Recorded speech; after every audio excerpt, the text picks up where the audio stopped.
crimes have they committed? Trump? Yeah, the ones in the Oval Office. What crimes have those people committed? You want to look it up on Wikipedia? There's like a list. Well, you made the sign, so I'm asking you. It's true. I'm at a protest, though. Yeah. I don't need to know anything. I'm here for my community. Okay, so you make a sign about people being criminals, but you don't know what you made it for? All right, so I make a sign supporting my community and the people in it. Yeah. And I'm not ashamed. I know. You shouldn't be ashamed of your sign. I'm just asking what crimes they have committed. I don't have to list them to you. Might I? You can simply look it up. Have you done research? It's all over the media. Yeah, so I was just asking him, he's holding the sign, if he could just tell me what crimes people in the Oval Office have committed. You're holding it, so I thought maybe you could give it to me quickly. I'm good. What do you make of the fact that he was democratically elected, even won the popular vote? How does that make him a king? It doesn't make him a king. It makes him a president, not a king. Well, this is called No Kings. So what does that mean to you? It means we got to get rid of him. He's not a king. It's a democratic process, and we've gone that route with him. Now he's acted like a king. Can you give me a specific example? Specific example? Well, there's a million of them all put together. There's no one example. Just one or two? It's more than one or two. No, can you give me one or two examples? I'm not off the top of my head. I mean,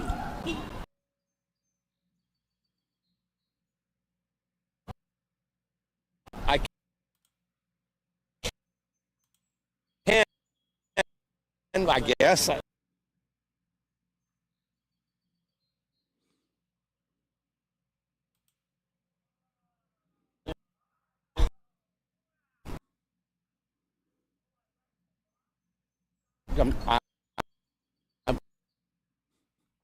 I'm just in the protest.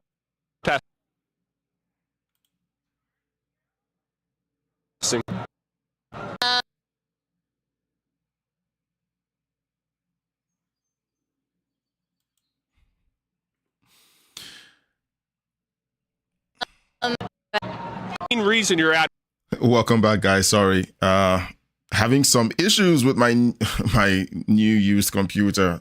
So we are back for today's show. We're going to be diving back into the J6 protest. But meanwhile, happy American Pride Month. Okay, I forgot to do that yesterday. I'm going to do that today.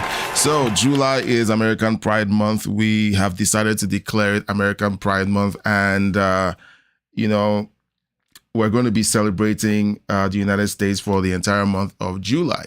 Now, while we're at it, we're going to be going through a few stories today. But first, we're going to go through the January 6th body cam footage.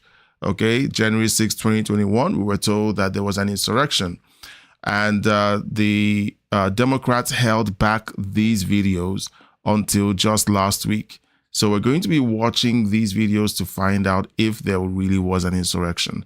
Let's know your thoughts in the chat while we go through these videos. And then there are other stories that I found in my feed. We're going to be looking at them, see how many we can cover after we go through these J6 videos. Right, so let's dive in.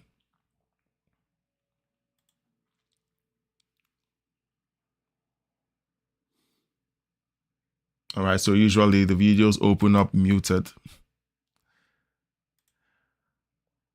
All right, the police are gearing up, and let's skip forward a little. There we go.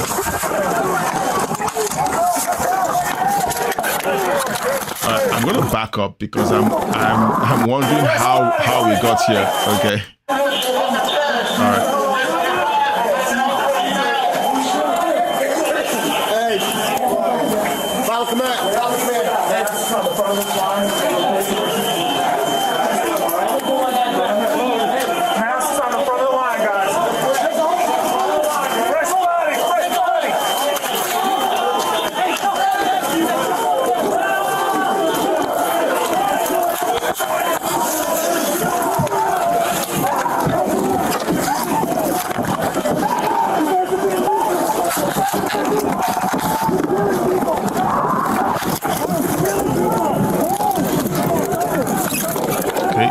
can't see anything.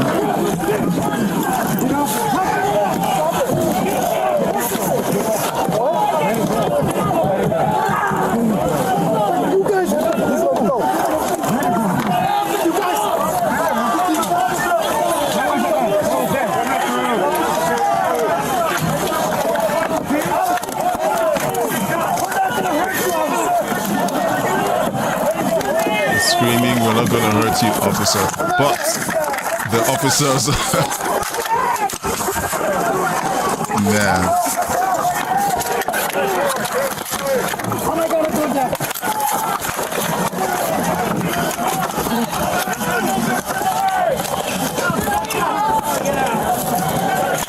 Oh, God damn it! Oh, my God, you hurt me bad! Oh, man. Please! Please! Oh, I got hit in the head. I'm bleeding now. Look, this is crazy, okay? Like, the people getting the worst treatment are the protesters.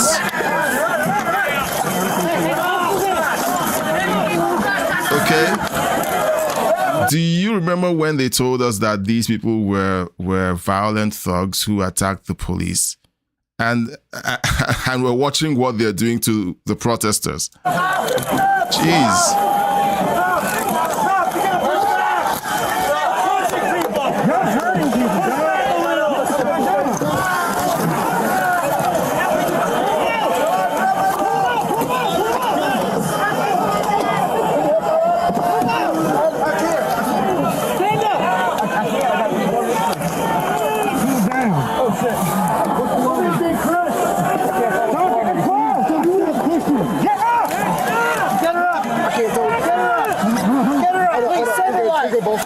So guys, this is the footage that the media and the Democrats don't want you to see, because as long as you don't see this, you're going to continue believing the narrative that January 6th was an insurrection, that the crowd was violent, that Trump told them to go and fight. And the more you are kept from watching these body cam videos, you know, the more you're more prone to believe their lies. So it's crazy watching this and seeing the reaction or the response of a large body of the protesters. There are a few people in there that were acting the fool. We've called them out in past watch parties where we saw those things happening. But it's just, it's crazy that for 5 years, even this year, I've heard several Democrats call pull the January 6th card. Oh, January 6th happened, and that's why MAGA is evil, or that's why Trump is evil. You know, they're immune to facts. They knew that they were lying. That's why they kept these body cam videos hidden. Here, push off me. Push off me. There you go. I can't. Hold on. Gardening, good to see you in the chat. Yeah, happy American Pride Month. Let's find the insurrection. I'm yet to find it, gardening. Meanwhile, how's your day going? Hope everything is working out great. Okay, so let's just keep watching. It's all this is frustrating to me because I keep having these conversations with people. Yesterday, I had yet another conversation with my wife. Oh, the boys are coming to visit again. Okay, cool. I hope they enjoy their stay this time. And since we've moved the live stream to the to daytime, I don't know how that affects the things. So I had another conversation with my wife about the ICE shootings. And we're going to talk about the ICE situation in a bit, you know, but the frustrating thing is that you're always met with a narrative. People who watch mainstream media news come at you with a narrative, and you're like, it's almost like you don't know where to start because they haven't taken the time to do their own research. And so you have mountains of facts, and it's almost like you're struggling to articulate these facts and present them in an orderly way, because the facts you're dealing with come from as far back as 2015, 2016. In some cases, as far back as the 70s. And you're trying to do a crash course in 5 minutes with someone who just got a dump from mainstream media telling them that ICE is dangerous and ICE has been randomly shooting people and ICE is profiling people and ICE is disappearing people. And you're trying to figure out, how do you tell these people everything that has been happening for the last 30 years, all in 3 minutes, without being interrupted, without being told that you're blindly supporting MAGA? Like, how do you do it? So it's frustrating, but again, these videos have been released, and I guarantee you that none of these people are going to sit down and watch these videos. They're going to, they're just going to wait for mainstream media to tell them what's in the videos, and it's just sad.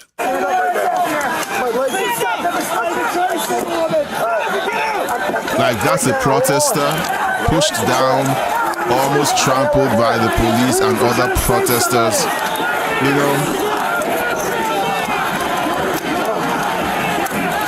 Like, are these the people who we're supposed to believe were trying to overthrow the government?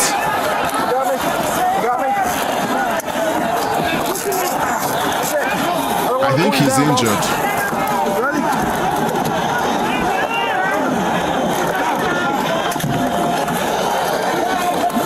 He's injured,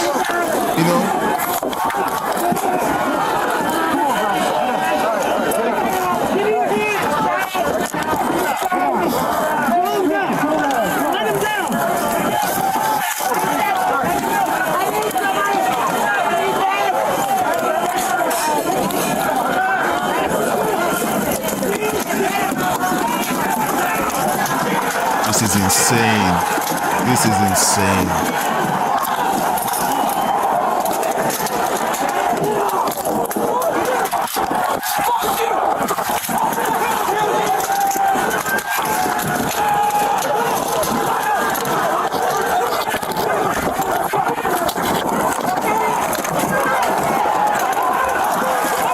Whoa! Did they push someone down who had a crutch? Wow. Oh, jeez. Again, we have to caveat this because there are people who join the live stream for the first time and they don't know what's going on, and they're like, hey, you guys are supporting these crazy lunatics who attack law enforcement. No. Anyone who attacks law enforcement needs to be handled. Okay, but it's crazy watching how this played out. Like, this guy in crutches, I think, was just pushed down or something, and it's great. And the crowd is angry. Now, guys, again, put yourself in the shoes, or not in. Most of you were there, so I don't have to tell you to put yourself in the shoes. I'm the one who has to put myself in your shoes. Okay, just remember how you felt on that day. Now, if you're on the left, you are glad that your guy won. Fine. If you're on the right, you felt that something was wrong. You went to bed and then you woke up and the 10-point lead that Trump had over Biden vanished. And all of a sudden, Biden was the winner. It felt weird to a lot of us. And then people were angry. They're like, something went wrong. We need an investigation. And instead of the elected leaders listening to the crowd, they set the police on them. They were tear gassed. And then now they're being shoved onto the ground. Many of them got injured. And then for 4 years, they were hunted down by the FBI, dragged before courts. Many of their lives were ruined. The ones who did put their hands on law enforcement, yes, they should have been prosecuted. But, Democrats and mainstream media and left-wing influencers spent years calling these people insurrectionists. So let's find out if they really were insurrectionists. So where is the insurrection?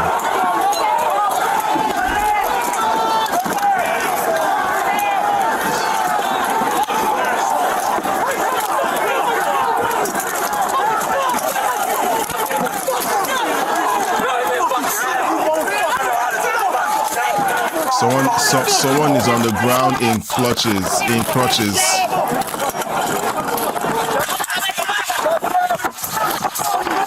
Wow.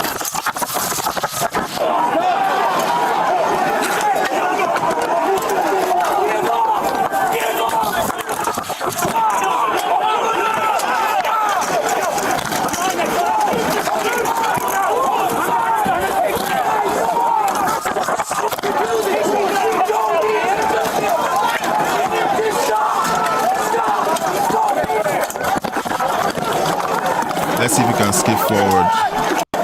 There's a lot of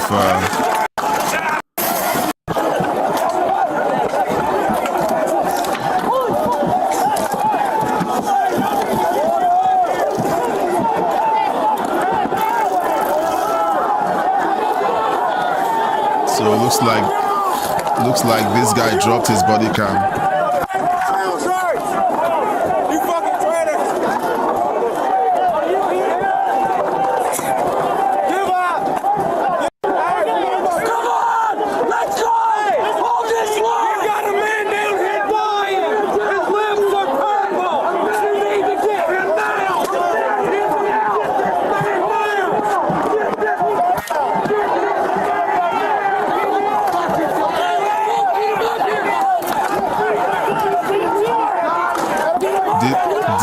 Did this guy drop his camera or is he laying on the ground? I think he's not. I think he dropped his camera.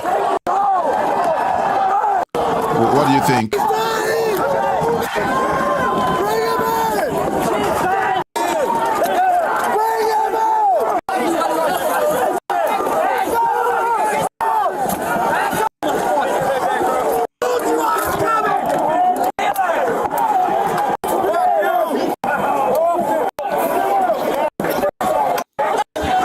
Okay, hold on. So let's step back and see what happened here.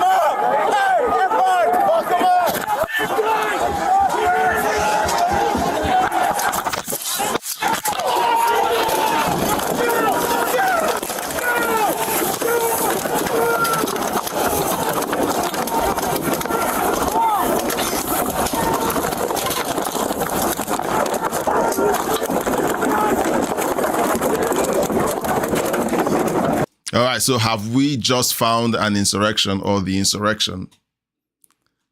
All right, so because this doesn't look good, okay? Now, I'm not going to make any excuses for any of these people, okay? You're supposed to comply with law enforcement. You're supposed to cooperate with law enforcement. And when you decide you're going to attack law enforcement, you have to be arrested and you have to be charged, okay? Gardning says, I think there's anger because these people spend so much time defending the police for the riots and then the police turned on them. Yeah, there's anger. And I can understand the anger. I can. Now, now I'm asking you and I'm asking myself, okay, should that excuse the behavior that we're seeing on the screen? You know, because it's easy now.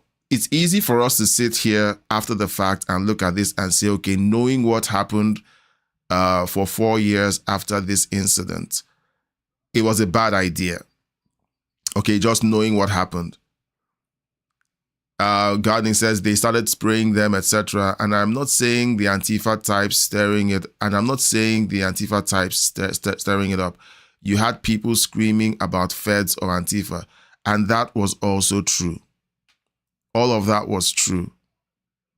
Now, this kind of brings me to what we're seeing with illegal, immigration and how the left is glazing over the fact that illegal immigrants who happen to commit violent sexual crimes against American citizens are being given more rights than American citizens. You had that individual who sexually assaulted a child in Minnesota who was essentially being protected by Governor Tim Walz. But of course, ICE arrested him and deported him. I saw a video this morning of Tim Walz essentially asking, okay, so you guys deported him. Has it made things better? Has it protected people? Like, I'm wondering to myself, what are these people on? And it's that kind of behavior that creates the frustration that eventually bubbles up, and then you start seeing reactions like this. And that's one of the reasons why I started saying, that we shouldn't use the tools of the left. We shouldn't. They have a mechanism in place to protect Antifa and left-wing protests. They have mechanisms in place. The right is late to the party. We're late to the party. The left has been staging protests for decades. At this point, they started protesting in the 20s. They started protesting in the 20s. It ramped up in the 50s. And then it entered the colleges in the 60s. Like, it's been ramping up for years. And while that's been happening, they've been creating a mechanism to protect themselves while they break the law and riot. Gardening says there should have never been any pushing, shoving, etc. of our officers. But some of the times in these videos, you clearly see they are so crowded in spaces that they can't move, just like concerts. I pointed that out. And it's like, even yesterday, I pointed out the fact that the police were essentially almost creating a suffocating situation. Like, they knew that there was pressure coming from the other side of the crowd, and yet they were forcing people against that, that pressure. Like, isn't there a better way to have handled this? I asked that question, and I was just wondering. So the first thing is, and we're going to continue watching this because we've gotten to a point where real conversation has to happen. All right. Now, first of all, the question is, was this an insurrection? I don't think so. All right. Maybe we're going to check the dictionary meaning of the word insurrection, and then we'll figure out if this was really one or not. Because all I see is people who are reacting to being shoved and pushed by the police, and then they are pushing back. 1, 2, they feel that their rights have been trampled on, and the very institutions that they've been defending have been turned on them. Good morning, Hickox family. Great to see you, brother. I'm sorry. I don't know if you're a brother or a sister. I'm sorry. I'm just assuming that you're a brother because only brothers say brother. So I'm just profiling you that way, but let me know if I got that right. Yeah, so we're in the middle of the video, and we got to the point where the crowd is pushing back. So we're debating, not debating, but we're discussing everything surrounding this particular scene. Okay, I got it right. Thank you so much. Thank you, Hickox family. Great to see you, brother. All right, so Hickox family, you mentioned, I hope it was you who mentioned that you worked in law enforcement. Okay, so just confirm if you are. There's a question that we have, and we would like to get some clarification on how law enforcement handles situations like this, because correct, great. We've been seeing the police pushing against the crowd, knowing full well that on the other side there's a surge. And so that push against the crowd could in many ways create a lot of chaos and could hurt people. Like in this video already, we saw that people were getting hurt. And then suddenly the crowd had enough, turned around and began to push back. And that's where we are. And we're at the point where we said, look, it's wrong for anyone to put their hands on law enforcement, to push back against law enforcement. But we also recognize the atmosphere surrounding the situation, and we don't want to make excuses for it, but we have to be aware of the atmosphere. Now, the question that also popped up was, you had people who defended law enforcement, but they saw law enforcement essentially betraying them. And so emotions were really high. So we're trying to figure this out. So we're not making any decisions yet. We're just lining up all of the facts as we see them, and then we'll just keep talking. So we're in the middle of the crowd pushing back against the police. A body cam video. This body cam video seems to have fallen off the officer who was wearing it and is laying on the floor face up. So that's what we're looking at now. So we're going to be looking at the engagement from the floor, looking up at them. So this is just insane. I mean, can I get in? I can't go back that way, man.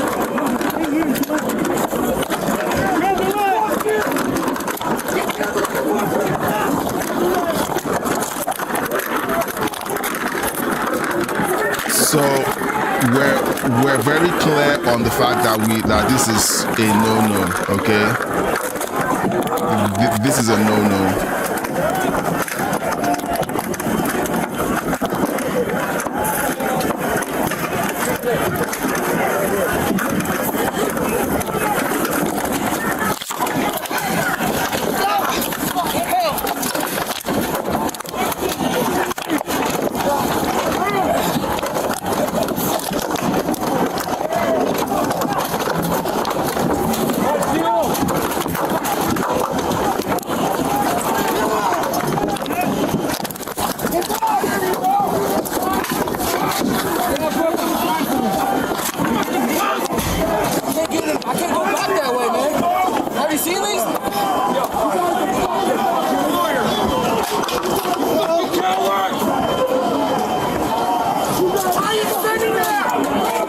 Skip forward a little.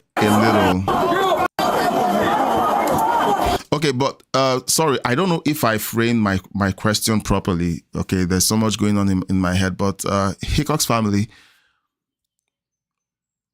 is it a normal okay, so from this angle, I can tell you something is very off. It resembles more of riot training than an actual riot. Okay. As someone in law enforcement, okay, he's responding, guys. All right. So if you're watching, I'm not in law enforcement. Hickox family has been in law enforcement, and he's interpreting this from that lens. Okay. So I'm taking his word for it. Now, whenever you have situations like this where people are crowding, let's say a door, and law enforcement has to essentially clear the door, and they're pushing up against them, and there's a crowd behind them. Like, is that a normal way to disperse the crowd? Or is it just, is there a better way to do it without injuring the people who you're trying to disperse? Because we saw some injuries take place earlier, and I felt, isn't there a better way that the Capitol Police could have handled this situation? There were parts of the Capitol where the crowd was compliant and they weren't doing this. On this side of the Capitol, they happened to have met a crowd that was rowdy and were really pushing back. So I'm just wondering, isn't there a better way they could have done it? I'm just wondering. Now, again, we're Monday morning quarterbacking here. We're just looking and we're saying, hey, couldn't this have been done differently? But in the moment, they had orders and they were essentially told certain things. They were briefed on certain things and they were reacting to the briefing they received. So they were only following orders, which a lot of people complain about. They're like, okay, so if they told you go arrest that person because they said something that the Democrats didn't like, meanwhile, the Constitution protects that person, would you still go ahead and do it? Like those are kinds of questions that have been floating. In fact, they were floated for 4 years while this was big in the news. So I'm just asking because this is a very tense moment.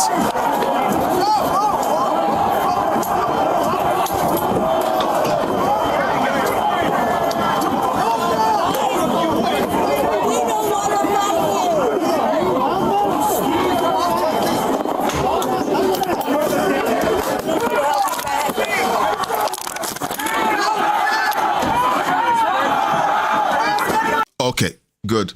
So Hickok's family is responding, says, yes, using a human wall to push the people back is normal. However, it was due to instigators within the crowd that caused the confrontation. The officers were following their training.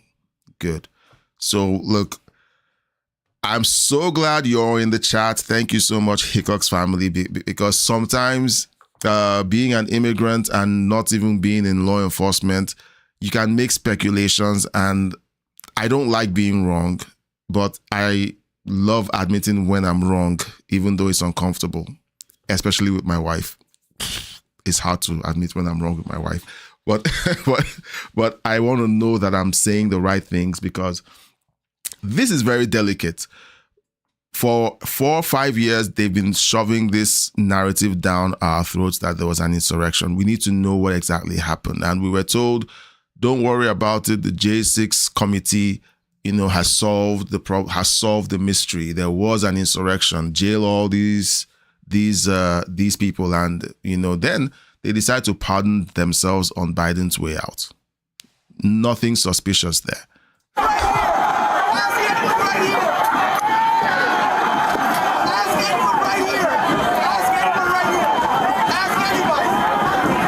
So they stopped pushing. Is that a boot? Is that someone's foot?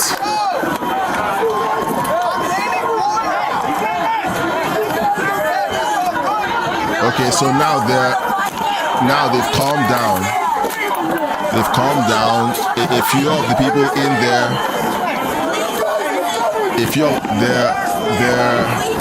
okay, so essentially there are people in the crowd who essentially pulled off the crazy ones and are trying to calm down the situation. That's good. Now, these officers were only following orders given by those in charge on the ground, as upper command was not answering when called. Wow. January 6th was a mess. It was a gigantic pile of dog poop. It was just a mess. And I think what followed was just people trying to cover their butts. I think that's just what followed. Everyone was trying to cover their butts. Nancy Pelosi was trying to cover her butt. Everybody was just trying to cover their butts.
I don't know who these two guys are who came in between the police and the protesters who are holding these riot shields. I don't know. Now, where did they get the riot shields from? That's another question. It's like, okay, so you guys came to a protest with riot shields, or did you take them off the police?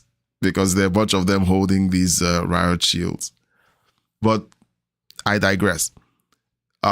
These two people are either very brave or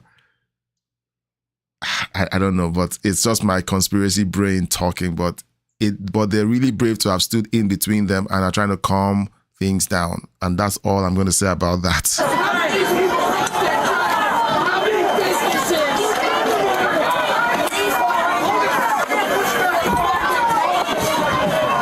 What on earth is that?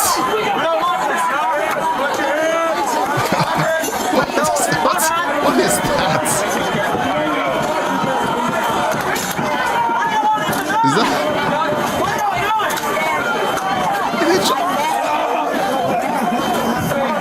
They brought poles? Or are those cardboard poles?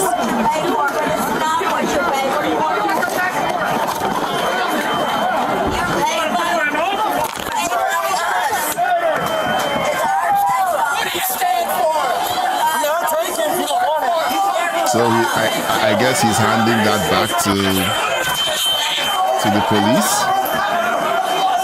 Yeah. So the camera is going back in.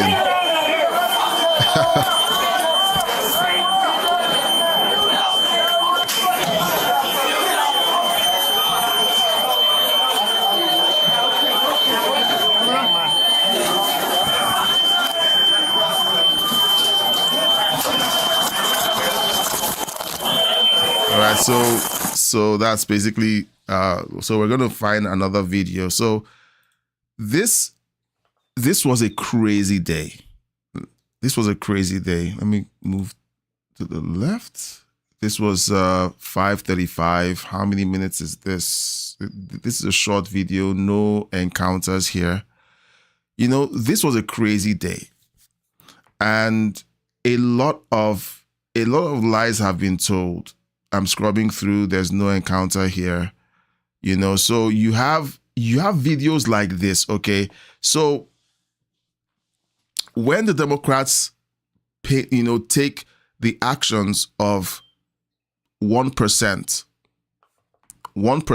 of the people who showed up at the Capitol building and want to make it look like it was everyone who did it. Everyone put their hands on the Capitol Police without listening to the screams that there were Antifa agitators in the crowd. There were FBI informants. They refused to admit that there were FBI operatives in the crowd until finally it was admitted to, but already the damage had been done. Hickok's family says you can definitely see agitators at the front pushing against the officers, and the peaceful protesters are getting in between to create a brace between the two. Yeah.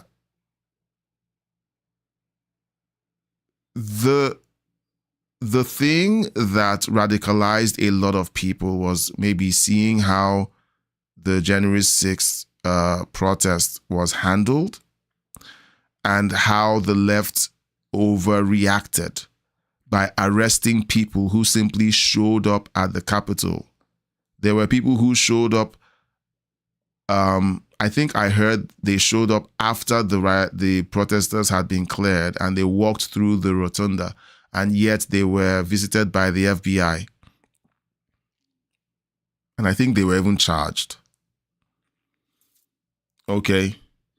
Look at the people who showed up. Regular Americans, regular dads, regular grandpas. They felt that their vote was stolen. And that was all they wanted addressed. They wanted that to be addressed. Let's see if we can find something else. Now, I have a bunch of stories that we can get into. This is 12 minutes. Is there any encounter here? We have encounters somewhere. I think there might be an encounter here. So let's see. Look, Stinger. Play Stinger. Play Stinger. Get behind that shield. All right. Come on, make a hole. Stinger. Trying to get behind that shield. This was 5:04 in the evening. Make a hole. Let's go. Let's go. Hold on, let him get it.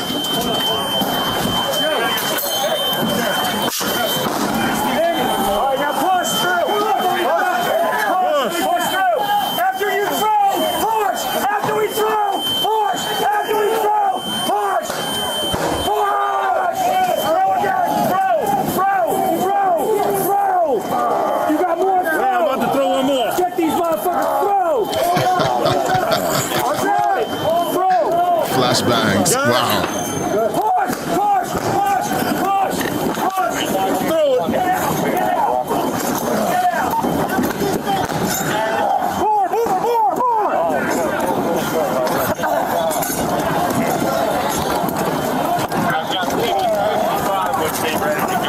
Wow. Okay.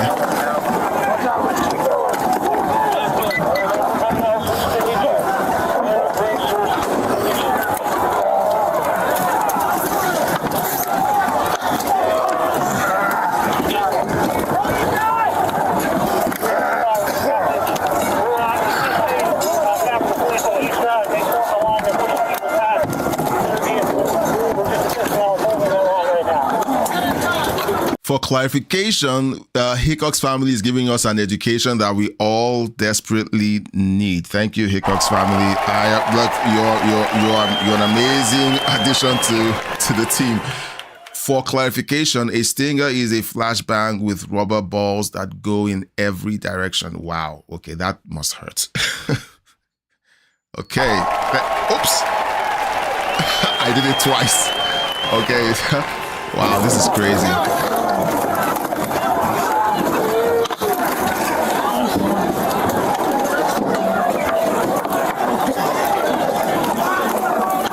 Yes, it stings. It stings. That's why it's called a stinger. Duh. Wow. Whew.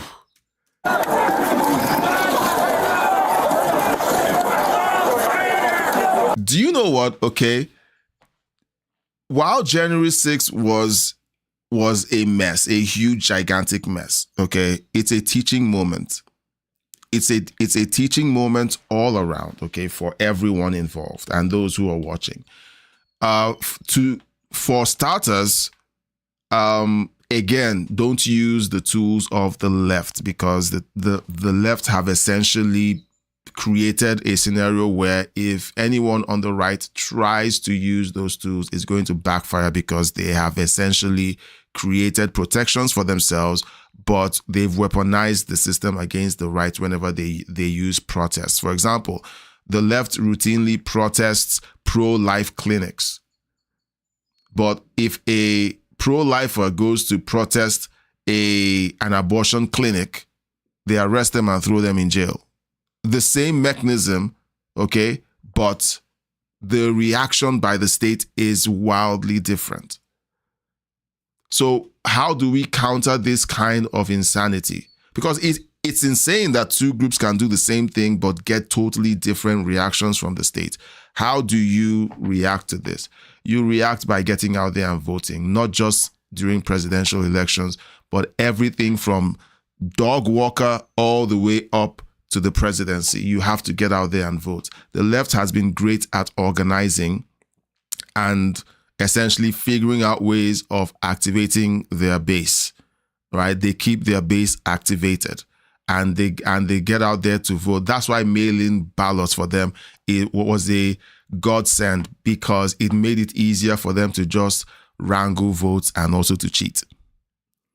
So on the right, there has to be a conscious activation towards voting, because the only way this could have happened on January 6th was that the mechanisms that were already in the hands of leftist politicians and judges and leadership and city leadership, it was easy for them to turn those mechanisms against the protesters here. Now, should the protesters have gone as far as they did? I don't think so, but we had agitators. We also had, it wasn't organized. The protest wasn't deeply organized.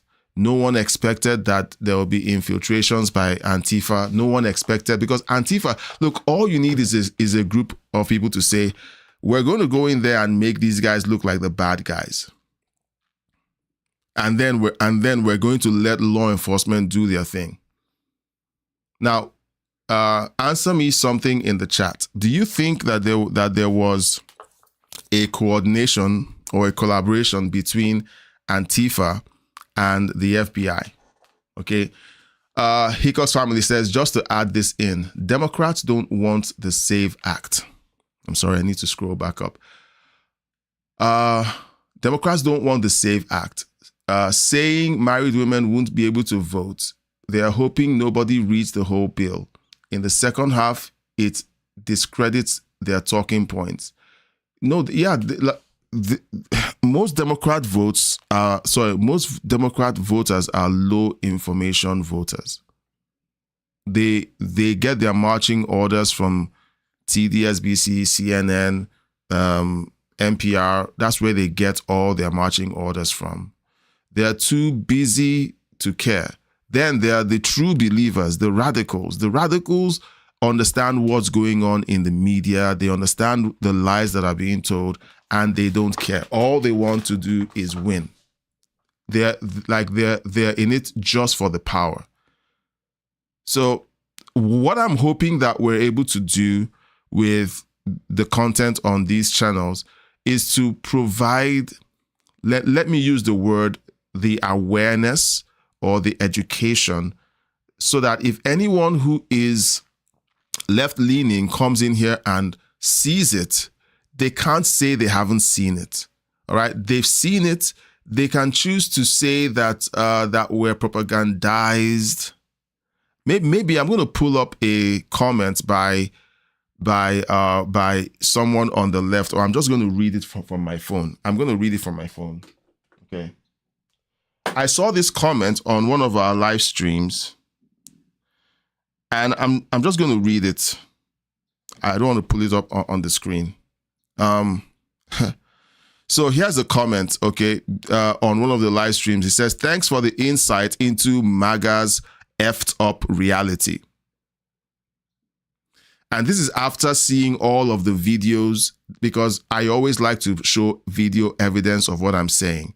After playing the video evidence, this person responds by saying, "Thanks for the insight into MAGA's effed up reality." There are people who, no matter how much information, no matter how many facts you show them, they would still take this position because maybe they're true believers, or maybe they're so brainwashed that you can't help them. You know? So yeah, so the bill discredits their talking point, but a lot of people just don't care. They've been trained to hate the Republicans so much that everything the Democrats do is justified, because the Republicans are so evil. They cannot be trusted with power. If they are ever in power, the world is going to come to an end. And that's what a lot of people do believe. Gardening says, well, you look at the Fort Worth, Texas cops who have been threatening to arrest Christians speaking out or preaching at the alphabet parades, etc. People called and shared. Now they are restraining their officers. Of course they have to. There's this other video of the woman who was trying to arrest a street preacher. Like, it's un-American. It's totally un-American, and a lot of people who don't like the fact that the freedom of speech allows you to do that are happy whenever they can get away with breaking the law that way. Gardening says the Christians were not allowed to use offensive speech to the other people, so preaching is offensive speech, according to them. Gardening says Hickok's family says it's just about a religion. It's not just about a religion. It's anything that they disagree with. It's a threat to their perspective, whether religion, political, and everyday life. It's because they can't argue their position. They can't argue their position. Their positions are baseless, and they know it. So the best way for them to continue to promote their position is to silence you. All right, let's keep going.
His hands were up, dude.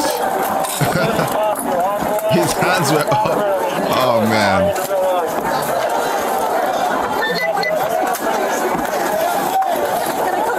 Let's go, let's go.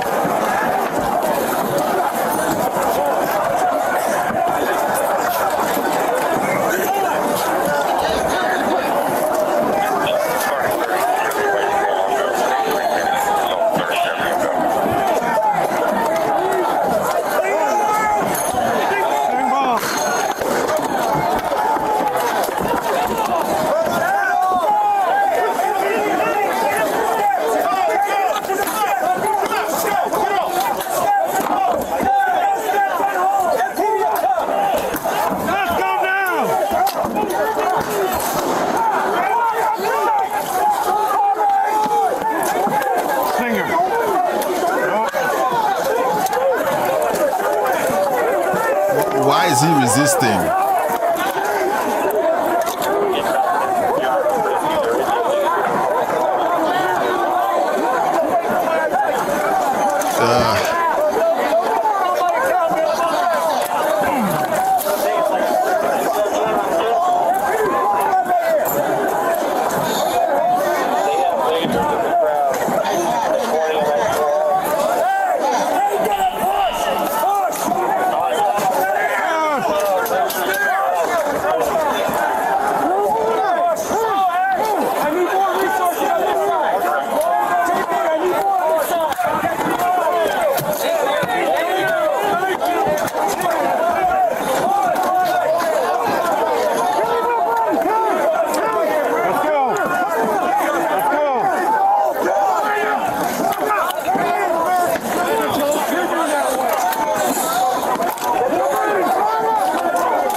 I'm going to skip forward, and I do want to be respectful of your time.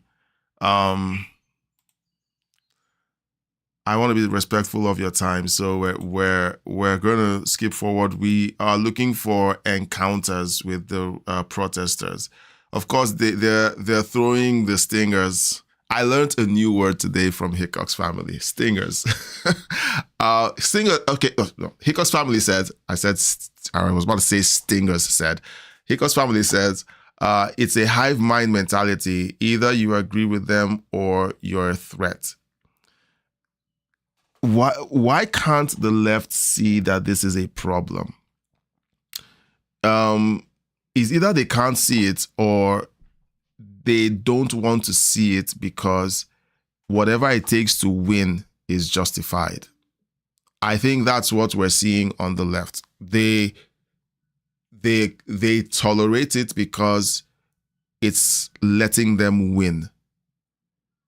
And then they accuse us of being in a cult when we call out things regularly from our side. They accuse us of being in a cult. So that hive mind is real. Hickok's family says true chaos. This is when when there is no command. Yeah. Are you referring to the protesters or to the police? I think it's on both sides, but mostly on the protesters, because the protesters were not really organized. They were just people who were like, hey, we believe the election was stolen. We need to go to Congress and protest. They need to do something about it. And I think that's all they did. They just came there to do that. And then for some reason, people who, not for some reason, we know why, there were people who got in there to agitate the crowd, and people were already angry. People were already, they felt betrayed, and they were, let's say they were manipulated into going into the Capitol. And that I think was the first mistake. That was the first mistake, going into the Capitol. There were videos of the Capitol Police firing tear gas into the crowd before they got into the building in the first place. So that was questionable. We haven't seen that footage yet, but that was from the perspective of the audience, of the crowd. Sorry, we haven't seen a body cam video yet of that happening, but we have seen the police firing tear gas into the crowd. So let's see. There's lots of activity.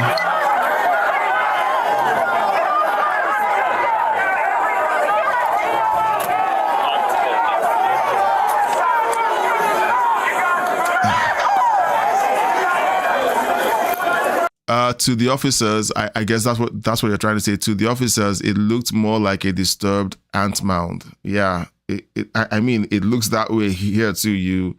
You scatter them, they're just all over the place.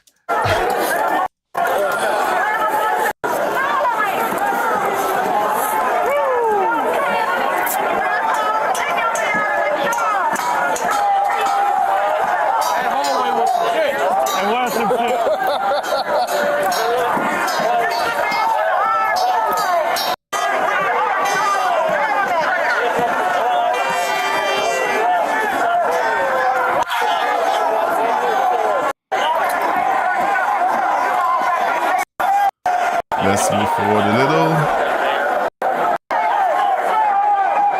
This was January 6th, 2021. 5:12 in the evening. Hey, Daddy, what's up, buddy? Hey, what's up, boys? You all right? Come on, man. How are you guys? You got no sit down. No sit down. We good. Sit right. Hey, how's your phone staying there, man? I be scared that shit gonna come out. Okay, Hickok's family is clarifying. No, I mean the officers did not have a command or instruction. You can see the yellow vests within the crowd, which is not protocol. That's a way you can get hurt. Okay.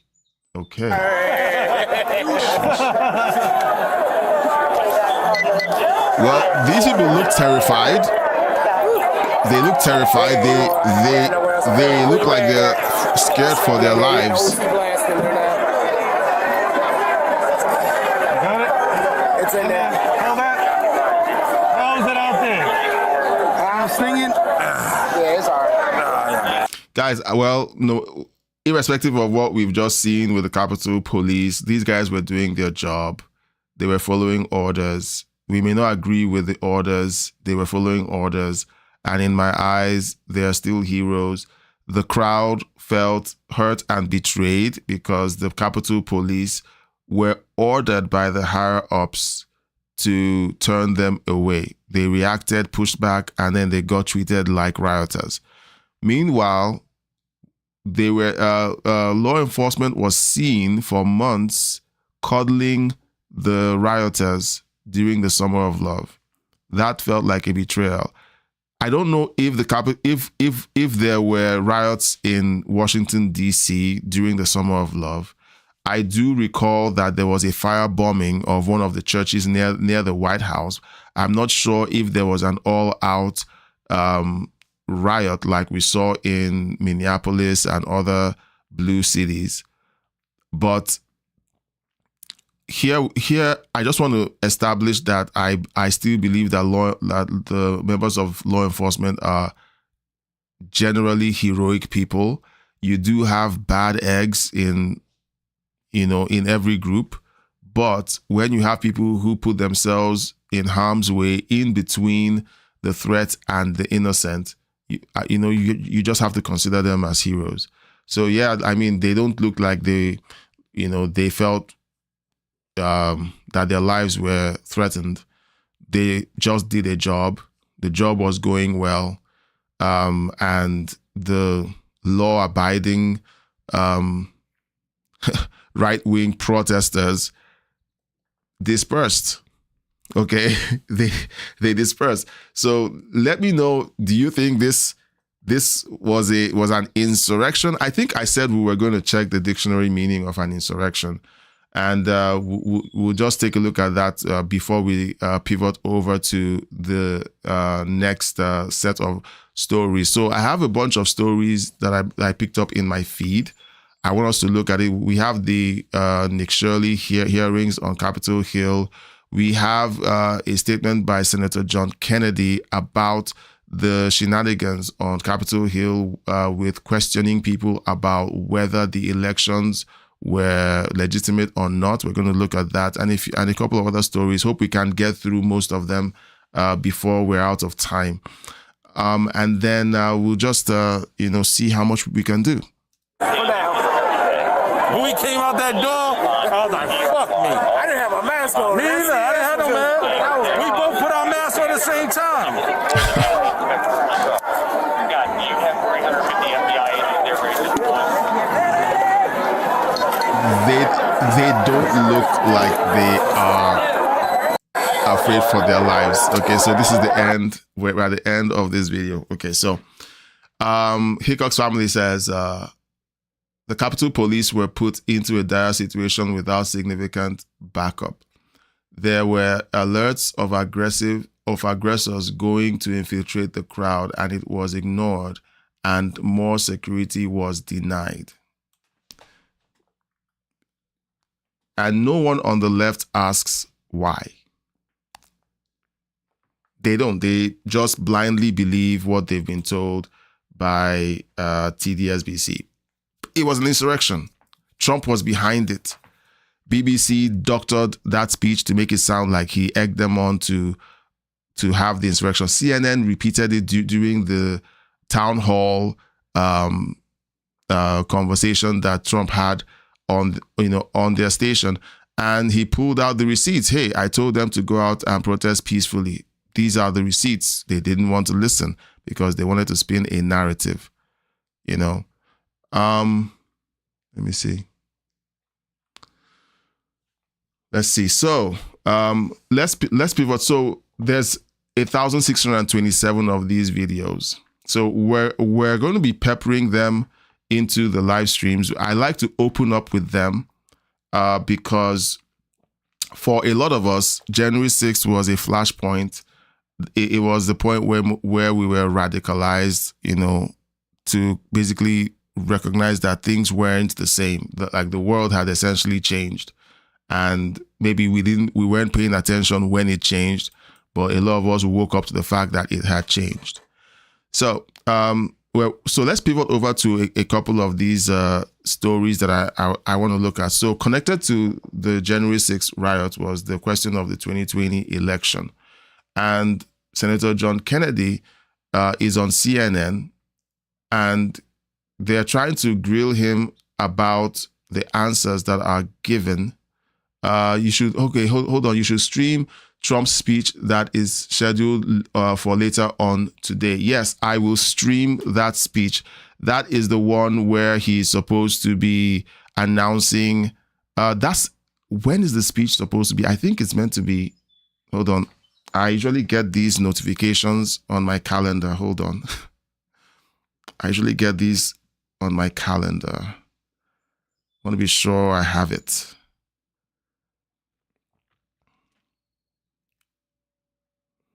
Let me see.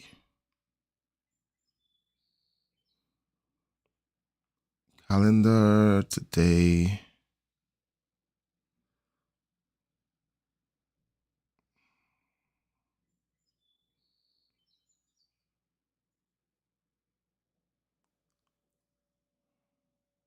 Okay, I have to open my,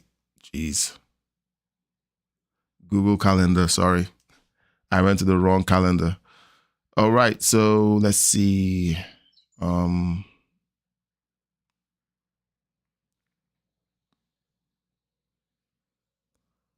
What am I doing?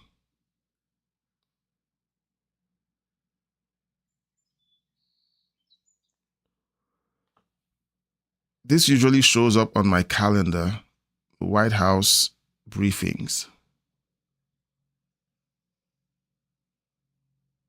Oh, someone turned it off. That wasn't me. Okay, 16th. President meets with Senator Darlene, meets with President of El Salvador, I think. That happened already. Press briefing, Secretary, policy meeting 3, but where is this speech? Address. Okay, that's at 10 p.m. my time.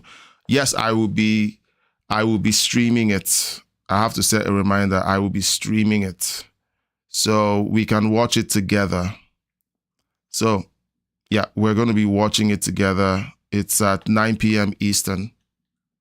So we will be going live around that time.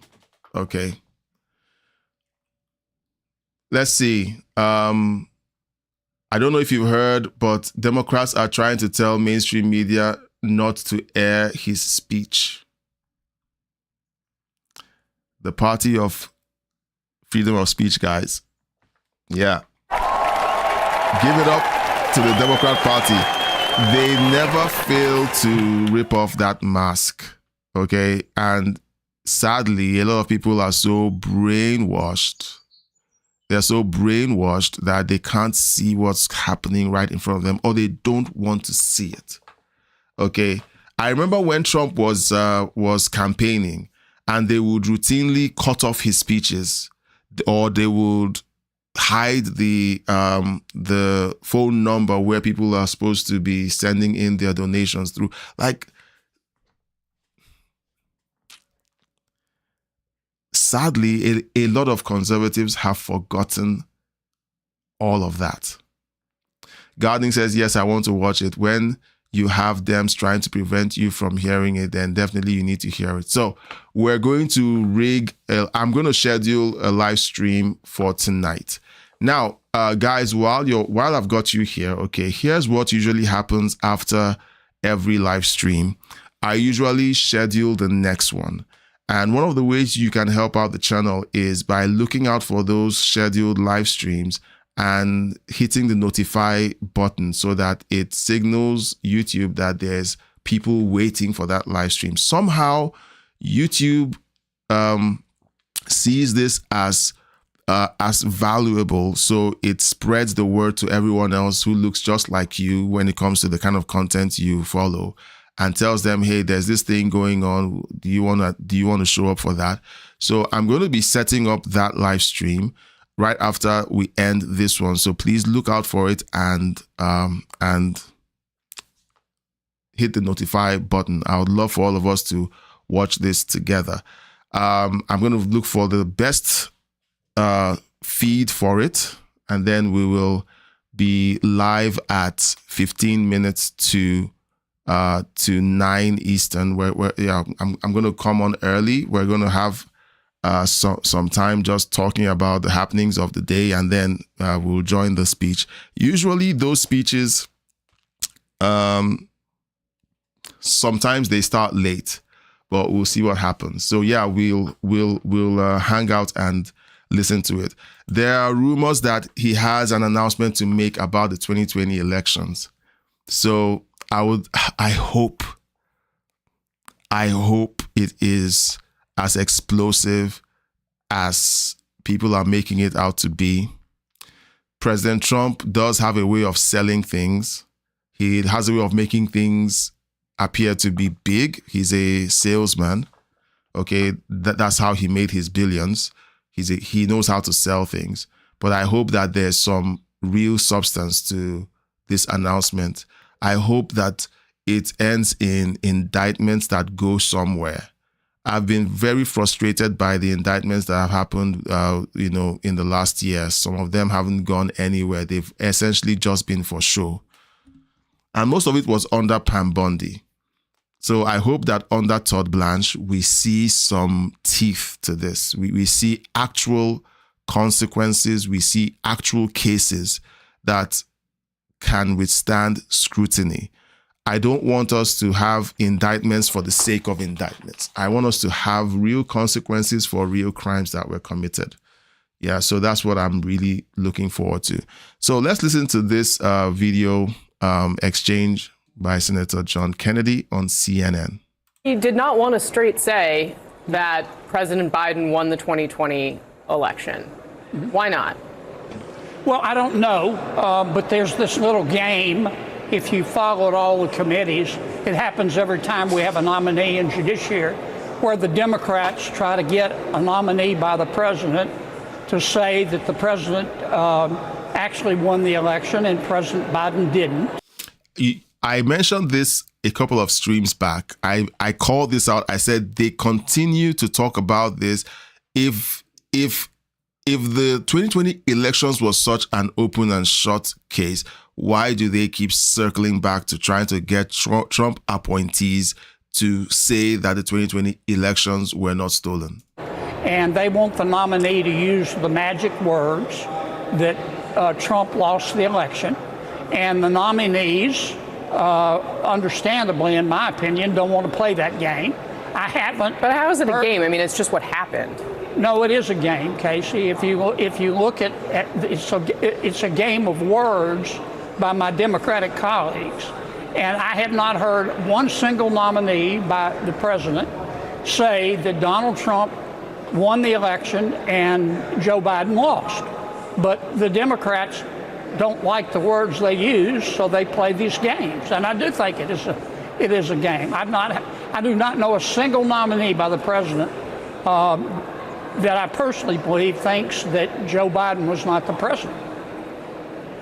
Sure, but again, I mean, we live in a democracy where in the past, everyone called the winner to concede and say, congratulations on your win.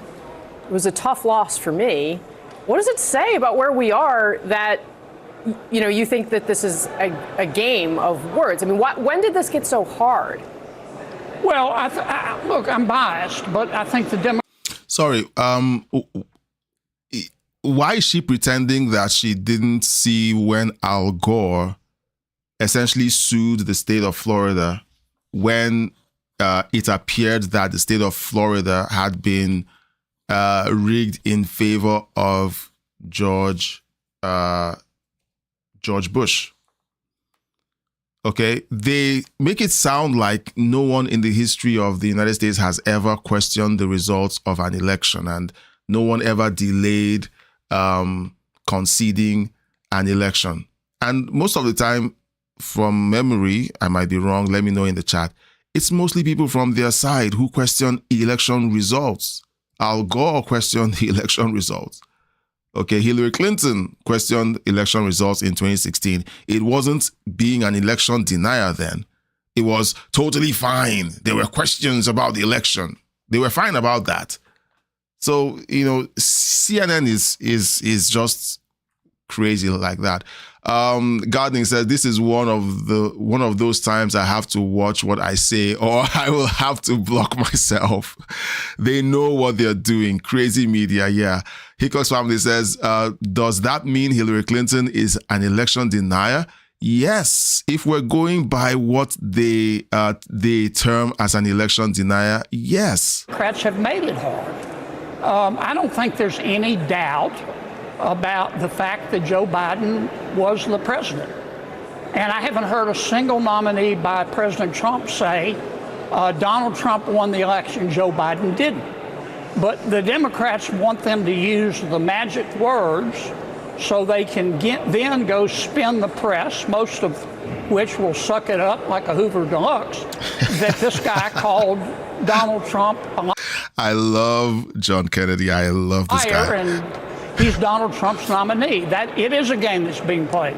I've been in dozens of hearings where the Democrats did that, and I don't think the American people have any doubt about who the last president was. It was Joe Biden.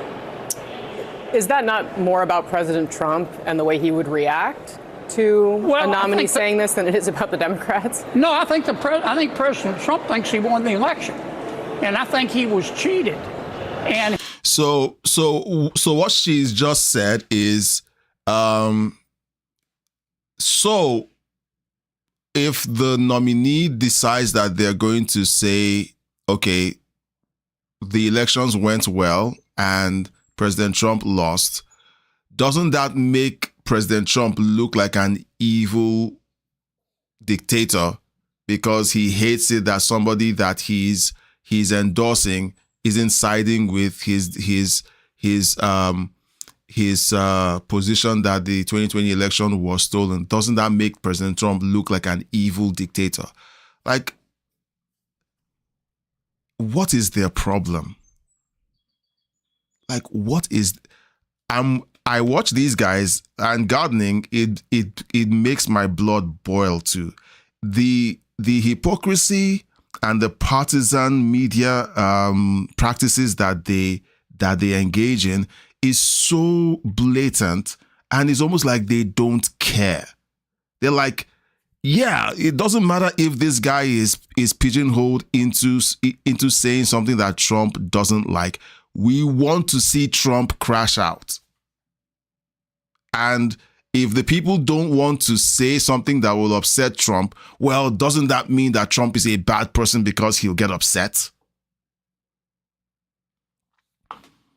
You know, I don't cuss. And I don't wish to cuss. But sometimes it's like, now I know why people cuss. entitled to have that belief, and the American people are entitled to draw their own conclusions about the truth or legitimacy of what he says. Yep. But I just, to me, it's all a game of words up here between the Democrats and Republicans, because I think if you go ask the average American who was the last president, they're going to say Joe Biden. And I just think that to me is reality, and all of this other stuff about, well, you're not using the magic words that the Democrats want us to use is just a lot of inside. Well, who won politics. in 2024? Who won the 2024 election? I think President Trump is the president of the United States. He's not falling for that. All right, I appreciate this line of conversation. If I'm wrong, you tell me. Right, but you could also say President Trump won the election, right? But I do. You know what CNN is trying to do? CNN is at the same time trying to sanitize their own image. That's what they're trying to do, because they spent years pushing that the 2020 elections were not stolen. So this is their own backdoor way of laundering their image in public. They need someone to say it out loud. Joe Biden won the election. Like that's why they're pushing this. Okay, if it seems strange, this is the reason why they're pushing it. All the left-wing media, outlets, have they apologized for the super flu? Have they apologized for telling you that you're an evil person if you didn't take the jab? Have they recanted their position on claiming that Joe Rogan was taking horse dewormer? Have they? They won't. So I guess it's just their own backdoor way of trying to launder their image. But that's the magic words that the Democrats and many members of the press insist that we use. And it's just elections are won and lost. I mean, I don't know. It seems like fairly plain English to me. Yeah, but as someone who speaks in a lot of plain English. It's more than that, and you know that. I mean, it comes up in every single committee because they want to see the president twist off at one of his own nominees. I mean, I can tell you this: President Trump thinks he won the election. Now, I analyze it. I think he won the election. It's not hard for me to say that. I think he won the election. That's why I will never run for office, because I just won't play that satanic game. Okay, I won't. So he can play that game. He's a politician. The rest of us who believe the truth and who are seeing the truth play out before our eyes, we can say it. So it doesn't matter. They can play their games in the media and on Capitol Hill and in politics, but nah, I'm not playing that game. A little differently than some. The issue to me on the election that President Trump claims he won was never was there voter fraud. I think there was on both sides, probably. I saw ballots flying around like confetti. That never was the issue. The issue was, did anybody prove that there was fraud and that it made a difference in the results? And the answer to that is no. And I think that's what most Americans have concluded. Somebody goes to court and proves that there was fraud and it altered the outcome of election. That's a different story. But nobody ever did that. I appreciate that. There are, of course, instances, small instances of voter fraud that always should be investigated. Really? But I appreciate the point you made that there were not enough that it would have changed the outcome. Have you seen Los Angeles? Seriously. But I get it. You know, the game on Capitol Hill is that President Trump honestly thinks he won the election. He has the right to think that. You may not agree with him, but it drives many of my Democratic friends crazy when they hear him say that, and so they can't get to him directly, so they poke at his nominees. It is a big game. It drives them crazy because they know it's the truth. It's really as simple as that. Now, J.D. Vance was on Rogan. There's a recent episode of Joe Rogan that was released, and I hear that there were 2 parts, or was it one gigantic interview? We can't react to the Joe Rogan interview, but we can at least play this snippet where Joe Rogan is coming right out to say that the election in Los Angeles was essentially stolen. Let's watch this, and then you guys give me your thoughts on this. Because Rogan essentially is calling out everything, what all of us are seeing. You don't have to have 1 million subscribers, 1 million followers, 8 million followers, 20 million followers to be able to see the truth. You don't need subscribers to be able to see the truth and to tell the truth. If you have 2 eyes and 2 working brain cells, you should be able to see what's going on and tell the truth. Well, it's just very disheartening that you have to consider the fact that it's really possible that the elections get stolen. And the California one was a big one for me.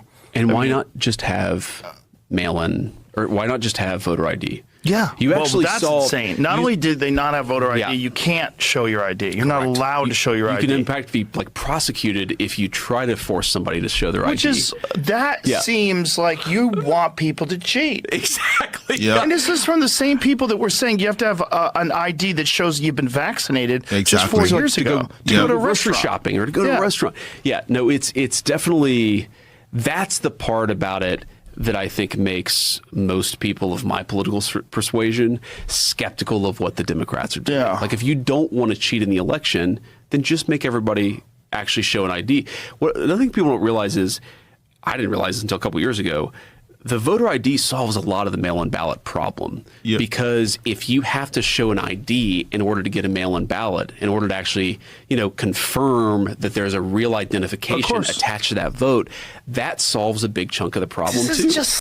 And how hard is it for Democrats to simply own up to this point? Now, one of the things that woke me up to leftist hypocrisy is the lack of ability of leftists to engage in facts. Hickok's family says, I've dug into California elections and they did cheat. However, they did it legally under California law, which is a problem on its own. Remember what I said a few minutes back while we were reviewing the J6 body cam footage, where I said that what the leftists do is that they go in and then they co-opt the institutions. They make it work for their side, and then they make it essentially attack the other side. What California essentially did was they've set up the election system in California to favor Democrats. That's all it is. That's all it is. If Republicans went out and did exactly what the Democrats are doing, okay, you would magically see an election investigation exposing everything that the Republicans did. Meanwhile, the Democrats are doing it even bigger right alongside them. So it's that craziness, okay, that I keep calling out. Gardening says off topic, but it does. But does it look like JD has lost weight? I don't know. Hickok's family, you tell me. I don't know. I do know that there are AI videos of him, chunkier. He did say that he used to be overweight at one point in his life, I think. His face looks so thin now. Now those memes of him being chunky, they don't seem funny. Yeah. Well, let's keep going. Logical. Yes. Like, I'm not Every country skeptical. does it. I'm not skeptical. I'm accusing them. I think they stole the election. Yes. And yes. I think it's common. And this idea that elections can't be stolen. I always say to people, okay, do you think that the amount of election fraud is 0%? No one thinks that. Yeah. No one thinks it's zero. Exactly. There's always some overzealous person that works somewhere that's doing something. There's always crazy people that like blue no matter who, we got to win, or red no matter what. There's always people, right and left, that are going to try to rig the election because they think it's imperative. Look, we saw there was people like Oprah Winfrey was saying it. Like, if we don't win this election, you may never vote again. Like, what the fuck are you talking about? Like, why? Who's going to tolerate that? Left or right? That's crazy. That's right. But that attitude allows people to justify cheating. Correct. And I think they cheat.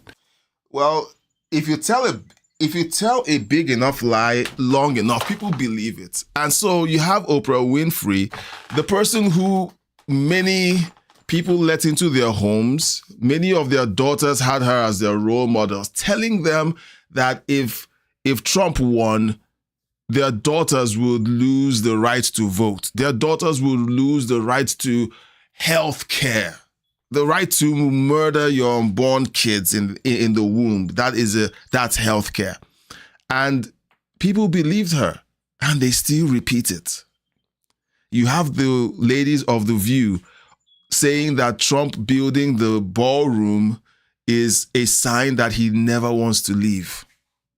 What a retarded statement. But do you know what? The clapping seals in the background broke out in applause, meaning that they're right. And everyone who's watching the show and believes their BS says, hey, they must be correct.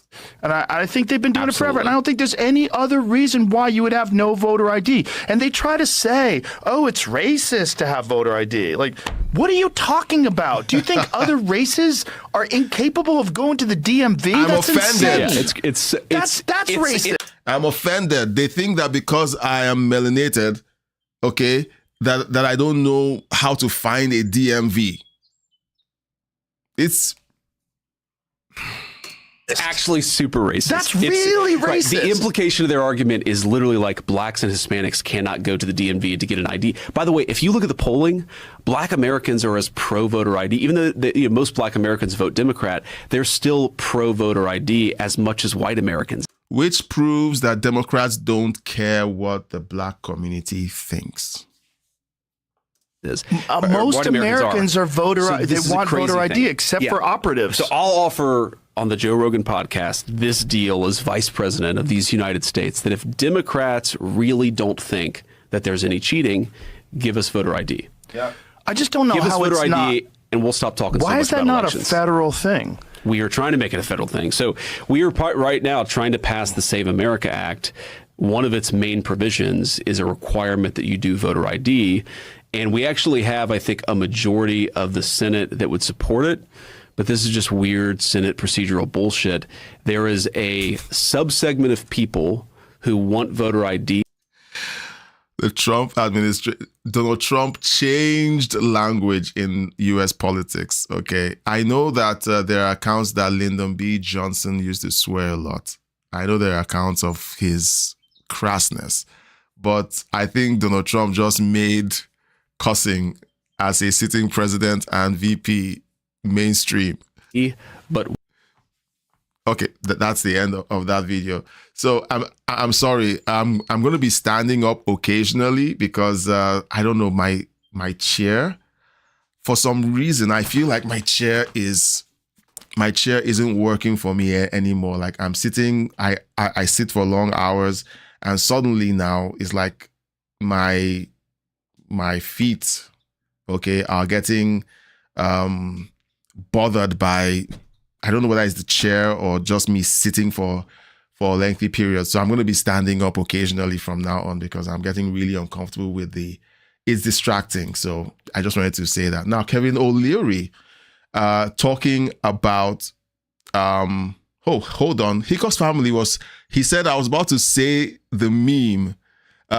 He looks healthier though. Look, that meme circulates. There's a show that I watch and he opens his show with the meme regularly. Okay. And I'm like, and people love the meme. So it's essentially trolling the left because they tried to use that meme to shame JD and JD just owned it. And that's the important thing. Whenever the left tries to use something to shame you, just own it. Okay.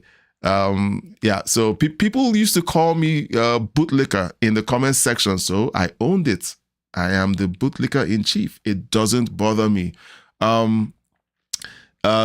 Gardening says, okay, looked it up.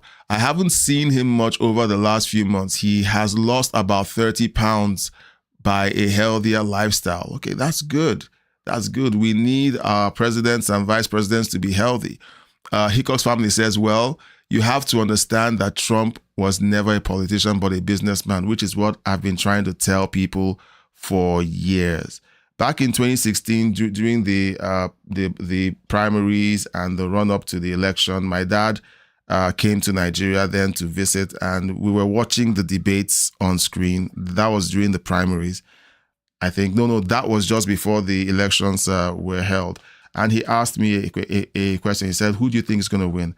I said, I'm not sure, but Trump is good for America. He says, why? Because Trump is a businessman and he will run America like a business. And, you know, I'm not wrong and I haven't been wrong yet. He's running the country like a business. The career politicians don't like it because they don't know how to run businesses. They can't run an ice cream store. Okay. So let's watch this. Kevin O'Leary essentially is calling out this idea that illegal aliens are allowed to vote by the left. Well, let's hear the exchange. It's just a 19-second clip. Not going to do well in the midterm elections, and they are coming up to it to find a reason. Yes or no? But that's not the question. It's already illegal. No one is doing that. That's already illegal. Is it? It's already illegal to vote if you're not a citizen. Why not just say if you cheat and steal and you're illegally voting, you go to jail? Oh my goodness, what a concept! That's already the law. Go ahead, Tess. Why not say it? Because they can't say it. They can't say it because when they do it, it's on record that they said it. Whenever you have these leftists dance and weave and refuse to say these things out loud, is because these are things that they are comfortable with doing. Of course, you had Karen Bass saying that when she was asked whether she would support illegal aliens voting, she didn't give a yes or no answer. She went down this crazy word salad rabbit hole. It depends, and why? Because this is something that they desperately want to happen, because they know that illegal aliens would vote Democrat, because Democrats have spent years telling them how they want to legalize them and make them citizens. It's Democrats who give them driver's licenses without vetting them properly. It's Democrats who allow them to vote in state and city elections routinely. It's Democrats that do this. It's Democrats that fight for taxpayer money to be used to essentially pay for their houses, phones, everything, giving them more rights and opportunities than American citizens. It's a no-brainer. Now, let's move on to this story. Now, we covered the shooting that happened in Maine a few days back.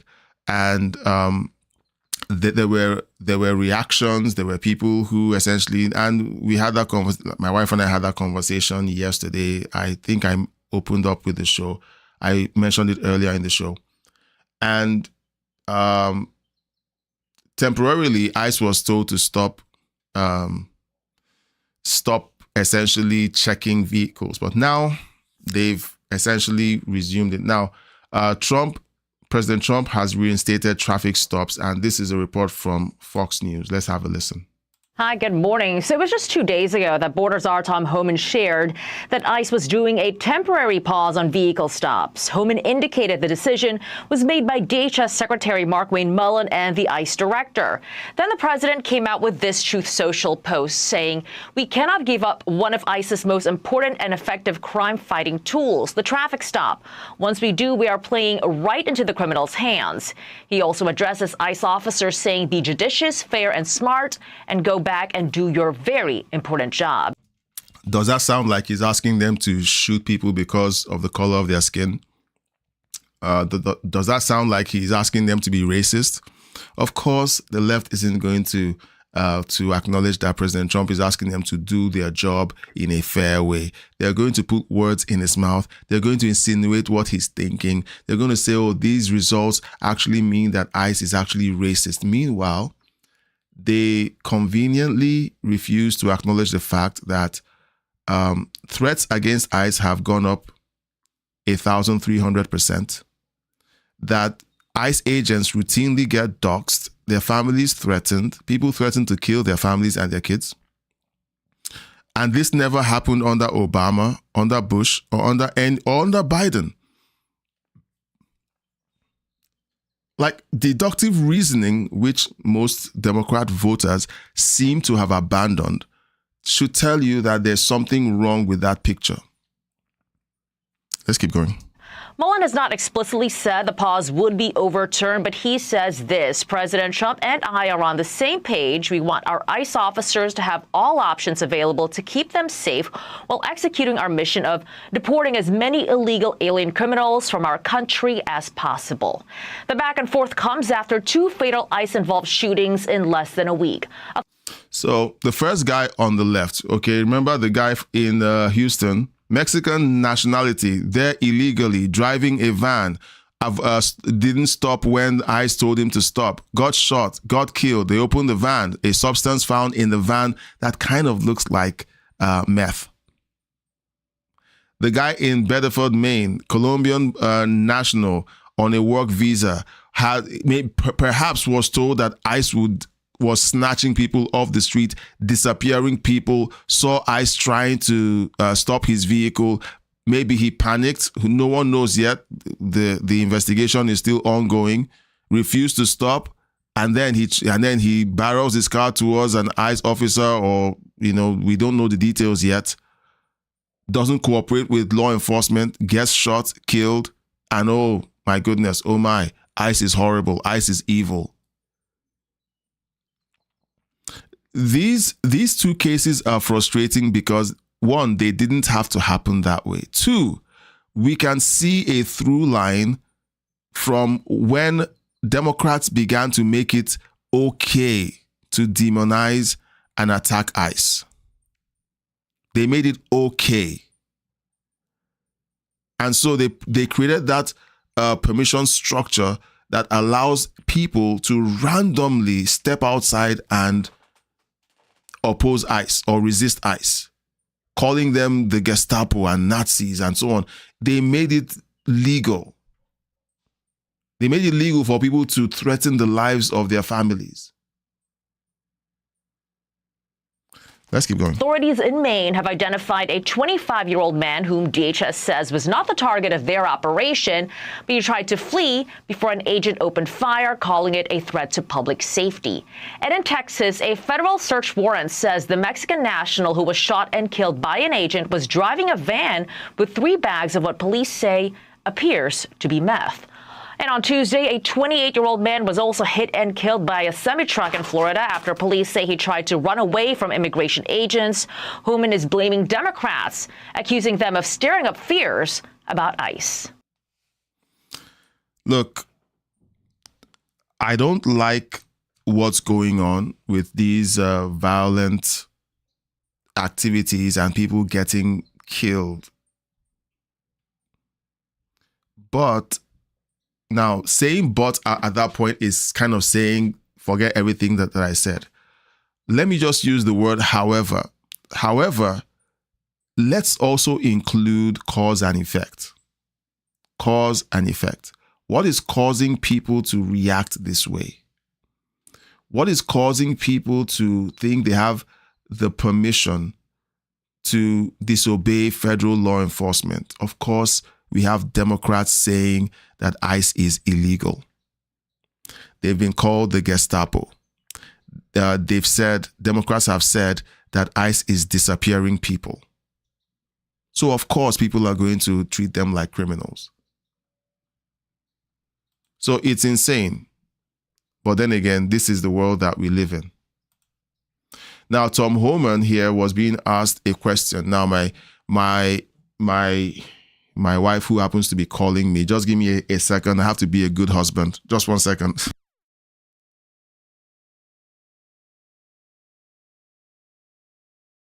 ICE agents not wearing body cameras in Houston or in Maine during these 2 incidents?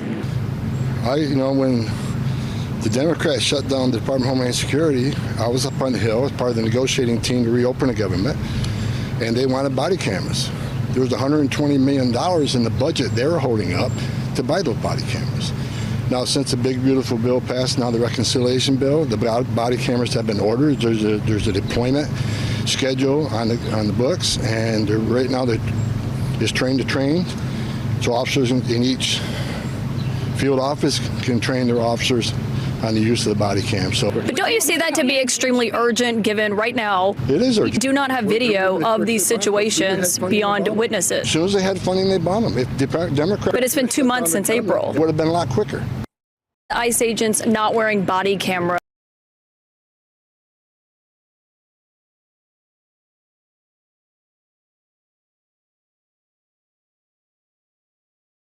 Sorry, I forgot that the mute button was still on. So this was a question that my wife brought up about, hey, how come they didn't have body cams on, during the operations in Maine? And I said to her, well, the same Democrats are the ones who essentially cut off funding from DHS because they didn't want to fund ICE. They're the ones who shut down the government for a long time because they didn't want to fund ICE. And suddenly, the impact of their insanity is showing up, and they're trying to blame ICE for them not having body cams. Now, someone says, like she says, hey, they got the funding since April. Oh, you think that body cams are like Amazon deliveries? Like they just show up, and then you're like, okay, you strap them on, and then you strap them on, and then it's plug and play. There's training, there's protocol, there's policy on using the body cams. Everyone has to be trained on them. That's the first thing. 2, have you ever seen the government execute on anything quickly. Have you ever seen funding released and things that the funds were released for efficiently go through even under Democrats? Trump is doing a bang-up job. Sounds like a bad thing. He's doing a great job when it comes to the efficiency of these things moving forward. But things like body cams and other things like that, there is a process to them. Does it sound like I'm making excuses? I'm making observations. And I'm saying there is a reason why things like that are slow, in happening. That's my observation. So everyone is like, why didn't they have body cam videos? Well, so how come you guys didn't complain when they shut down the government? How come you guys didn't scream to the high heavens when they refused to release funding for DHS? Yeah, Hickok's family says they don't want their voters deported. That is true. They don't want their voters deported. Hickok's family also says, key connection, legal immigrants tend to lean Republican, wanting a better life. Illegal immigrants lean Democratic due to handouts. Dude, you deserve fireworks. You deserve fireworks because I noticed that too. People who immigrate to the States legally. Okay, so here's the thing. A large number of them are people who are essentially, I would use the term self-made. Self-made in the sense that they worked, they saved money, they built up capital, they had enough to qualify to immigrate to the West. All right? Most of the people who do that tend to be conservative.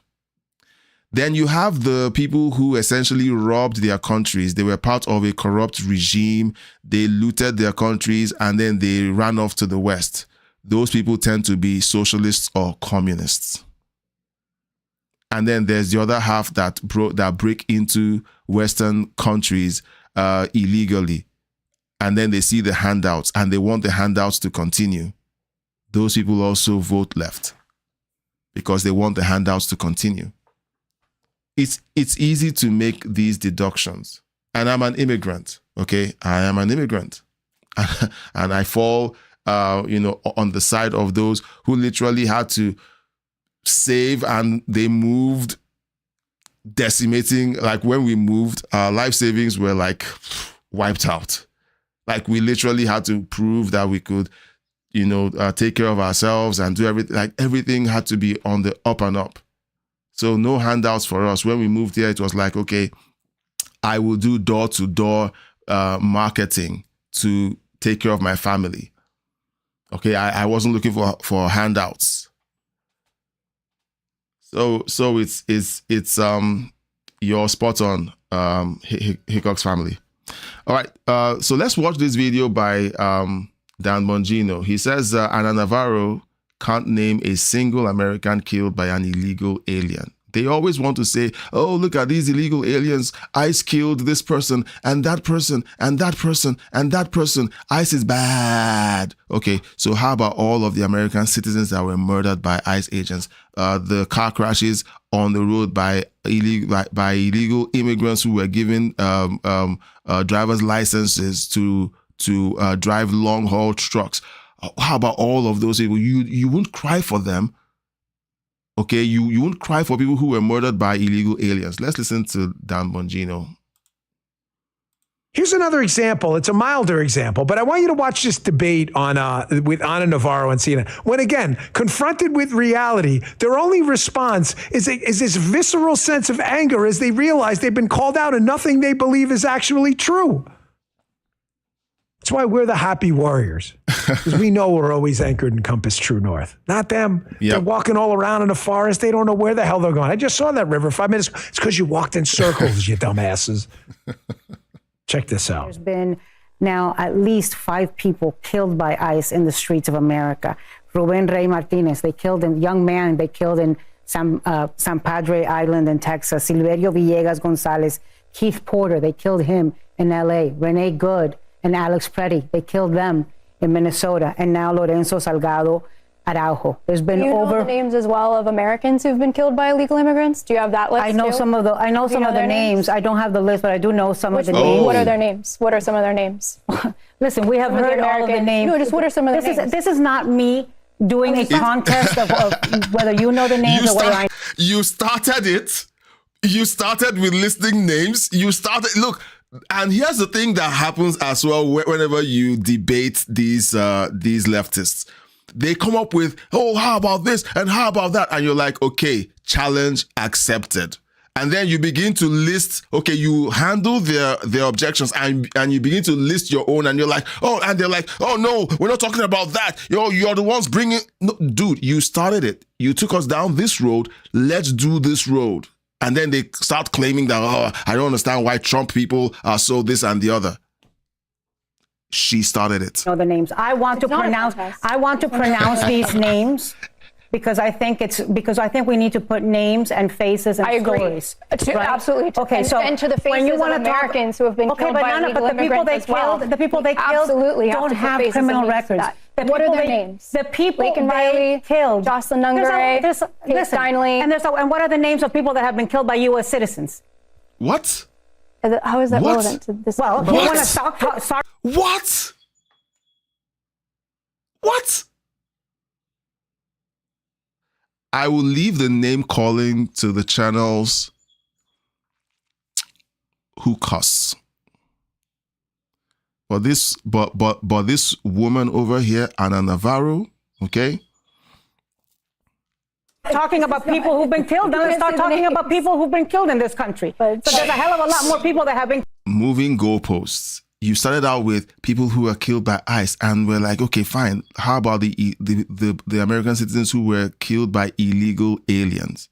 And then she moves the goalpost. Oh, how about people that were killed by American citizens? I'm like, are you insane? Killed by U.S. citizens than people who have been killed by illegal aliens. Jeez. Holy Moses, is this lady freaking crazy? Hat tip over to news for putting that out there on that CNN clip. Folks, I was reading something on X, and forgive me, I should have sent it over to the show this morning. I do a lot of show prep. I don't scroll as much as Haley. It's impressive, her man, but I'm on the net a lot. There was this piece about how creating negative feedback loops in your own brain by constantly complaining, that this is a really bad thing. Now, let me tell you, I can be guilty of this too sometimes. My wife will tell you, like, sometimes that I'll focus on something. She's like, just let it go. Like, what's her name? Elsa from Frozen. Let it go. Just let it go. And sometimes I can't, but I'm really trying. The gist of the post was that scientific research indicates that if you complain a lot, you train your body in these feedback loops to only see and recognize negative information. Yes, that is the modern progressive movement. Now, this is a good segue into Hickox family's comment on in the chat. Hickox family says, another thing is Democrats have a look about them, so do immigrants. And that's what he's talking about. When you have a worldview that is negative and in many cases hateful and racist, you have a look about you. When you broke into the country illegally and you feel like you committed a crime, you have a look about you. Those of us who have children know when our kids have done something wrong. There's a look they have. Hickox family continues. You can look to see who is illegal versus illegal. Illegal looking. Okay, the illegal looking over the shoulder. Legal looks ahead with a smile. Hickox family, you deserve another acknowledgement. Look, I don't know, like, geez. Okay, let's keep going. Now, this video, I wanted to play this video. Maybe some of you have seen it, but I wanted to play this video as a reminder to all of us that there was a time when CNN had nothing but good things to say about ICE. And they even did a ride along with ICE. And during the ride along, they even had let's say a detained, an immigrant was detained wrongly, and you'd see how they handled that report when they got to that point where that person was detained wrongly because that was the wrong person they were looking for. Now, this was under Obama's presidency, okay? And once Trump came into office, suddenly these same people became the devil. So let's watch this together.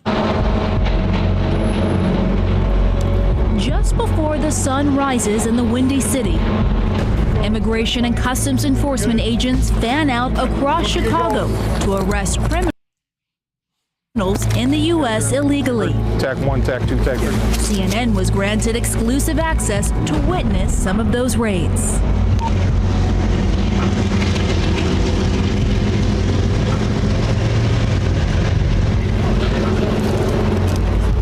All right, so this is the same broad view. I'm going to move. Maybe I should. Should I move my camera? Sorry. Should I move my camera? This is the same. I'm going to. What's going on here? Yeah, I'm going to move upwards. Okay, so we can see a bunch of these tags. So this is the same broad view. ICE detention center that was being protested last year. This is the same Broadview ICE detention center that J.B. Pritzker and Brandon Johnson claimed was a concentration camp. The same one. Okay, it didn't just materialize when Trump came into office. It was there long before Trump came into office. We got 3 targets this morning. You know, some of the neighborhoods a little sketchy, so we got to make sure it's not just the target we're looking after, but other people around us. They want to come out extra early, like right now, because they want to catch these people before they go to work. That's why it starts so early in the morning. Ready to check? All right, let's roll, guys. Cook County is one of more than 300. Hold on. Cook County, Cook County is one of more than 300 sanctuary jurisdictions in the United States. A lot of things go through your head. Your adrenaline, blood pressure, of course, goes up when you're getting ready to do something like this. You see how they humanize the ICE agents under the Obama administration. All right, that vehicle behind us is off limits. How many people are involved with this operation particularly right now? I have a 5-man arrest team here situated in this neighborhood here on the street. You see the stoop going up. I have a couple guys sitting I'll answer that question this is in a part bit. Of what we do, keep eyes on somebody and try to be as covert as we can. There we go. Is that him in white? This may look organized, but in this moment, confusion. There's always challenges we face when it's dark. Somebody looks very similar to an individual. ICE agents mistakenly arrest the target's brother. In the process of talking to him in the vehicle, he then said, "Oh, no, I'm actually so-and-so. Who you're looking for is over here, this other address." He led us to that address, and we were able to actually arrest the individual we were looking for. This same thing happens under the Trump administration, and guess what CNN does? They have a 1-hour debate over how racist ICE is. You're profiling brown people.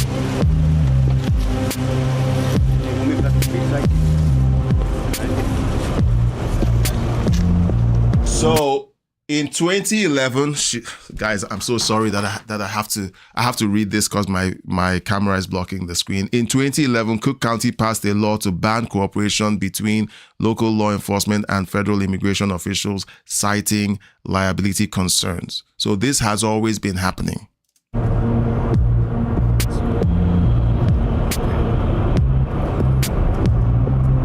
Now, the county, I'm sorry, I'm going to just keep doing this. The county says prior to the, this is 2016, guys. The county says prior to the sanctuary law, ICE was deporting people for minor infractions. Okay. Again, ICE says the county ordinance creates a danger to the community by releasing undocumented criminals back into the streets. This is exactly the same thing that Tom Homan has been saying for over a year. He said it before he was confirmed as the border czar. All right. Continue 0.2 miles, then turn left on 22nd Street. Next target, somebody that did in excess of 10 years for narcotics. Morton Lund, good to see you in the chat. Okay, you've always jumped into the comment section, but now you're in the chat. Good to see you. Let's keep going. Trafficking. He's also been arrested for DUI. We also may be attempting to criminally prosecute this individual because he was previously removed from the country, which is a federal felony. So, I'm sorry, guys. This video is packed with a lot of facts, okay? Remember how CNN has been saying that breaking into the country is not a federal felony, it's a civil crime. They broadcast here that it is actually a federal felony. You have evidence, right, that he's using a fake identity or? That is correct. We believe he's been using a U.S. citizen's identity to live and work. He has an Illinois driver's license. Immigration and Customs Enforcement just arrested its second target. It has had surveillance on this person for a while now. This individual was incarcerated at Cook County Jail at one point. He was released without notification to ICE. Previously, if we had been in the jail like we were prior to the 2011 ordinance, we probably could have arrested the individual at Cook County Jail, much more safe and secure location. Much more safe and secure location. We're seeing the violence against ICE and the shootings happening on the streets because ICE has to go into these communities to arrest these people, to detain these people. And then the Democrats weaponize their crowd and tell them, hey, they're disappearing people, resist them, get in their faces. Be processed, they're going to fingerprint him, ask him questions, and there's a whole process that goes into place before anyone is deported back, including seeing a judge. We're cutting through because the highway's still backed up. Continue 4.7 miles on North Harold Road. This third target, he has an unauthorized use of a weapon, which was a firearm. He has a couple DUIs. He is a criminal. He has an extensive criminal history. And by taking him out of the community, it's making the community safer. And that's ICE's purpose, is to focus on criminals and community safety by taking these recidivist criminals out of our communities. Tim Walz says that it doesn't keep the communities, or it doesn't make the communities safer, according to Tim Walz. He says it doesn't change anything deporting these people. You got any weapons on you? No. We got a warrant for your arrest? So we got here and there was a lot of action almost immediately. We came in, saw the individual, we had eyes on our target. You know, he was able to come out of the business for us. We were able to apprehend him without incident. At the same time, we also brought out his brother, who also is believed to be illegal in the United States. We were able to run him on our portable fingerprint scanner. He did have a hit with DHS, so he's been previously encountered, I believe, by the Border Patrol. So we're going to take him to the office and verify what criminal history he has, and we'll go from there with him. Now, imagine this happening today. They wouldn't be able to stand out here having this conversation. They would have people around the neighborhood screaming, ICE is here, ICE is here. They would have people jumping out with signs protesting them. You would have people blocking their vehicles. You would have, in California, people were throwing rocks at them. In Texas, they had someone shooting at an ICE detention center, killed two illegal aliens and injured one. Like, why is it that ICE doesn't have that happening in this video, and yet we have it happening under Trump? At the same time, when an individual run out the back of the business and started jump fences, officers pursued him, were able to apprehend him. Why did you run? Well, the thing is, I gotta look out for my kids. I just don't want to leave my family alone. So he says he can't leave his family alone. Let's see how CNN handles this particular claim, because they've been screaming about how Trump is ripping families apart, how the Trump administration is racist and they are destroying families by sending people who broke into the country illegally back to their countries. That's one of the main reasons. What do you think about what ICE is doing to get criminal undocumented immigrants off the street? That's good. We really appreciate that because, I mean, sometimes they get people that they're not doing anything. And we come over here for the same reason, to work, not to go ahead and break houses, break cars, nothing. All right, take care, sir. So even the illegal aliens who aren't committing crimes appreciate the fact that ICE is getting the violent criminals off the streets. He's just saying he was scared and ran from the cops, but that's why we want to encounter him, see what's going on, see what the story is. He's not a priority. We haven't encountered him before, so we're going to let him go on the spot. So that's one of the beautiful things that some of the technology we're trying to deploy is to be able to do some of the screening right here instead of dragging everybody back to the office. And it worked out great this particular time. This is the ICE processing facility right outside of Chicago. All the targets that were arrested are brought here. They are fingerprinted. They fill out paperwork. They answer any questions from the agents. Here's what you're going to ask for. I requested hearing before an immigration judge. They've already had their due process. Now, basically, we serve them a new paperwork. Due process. Due process. And they keep screaming, they need due process. Like,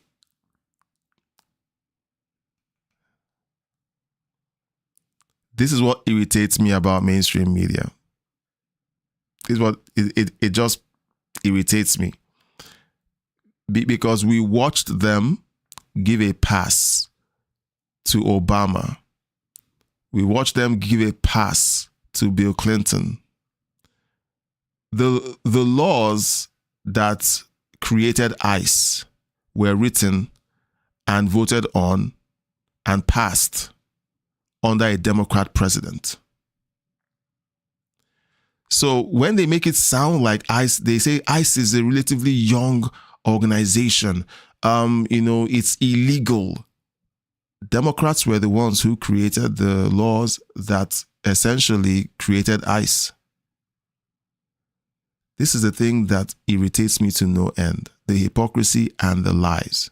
And here's CNN telling us exactly what ICE is, and then a few years later telling us it is something completely different. It's going to be happening to them, and then we arrange for their removal from the United States.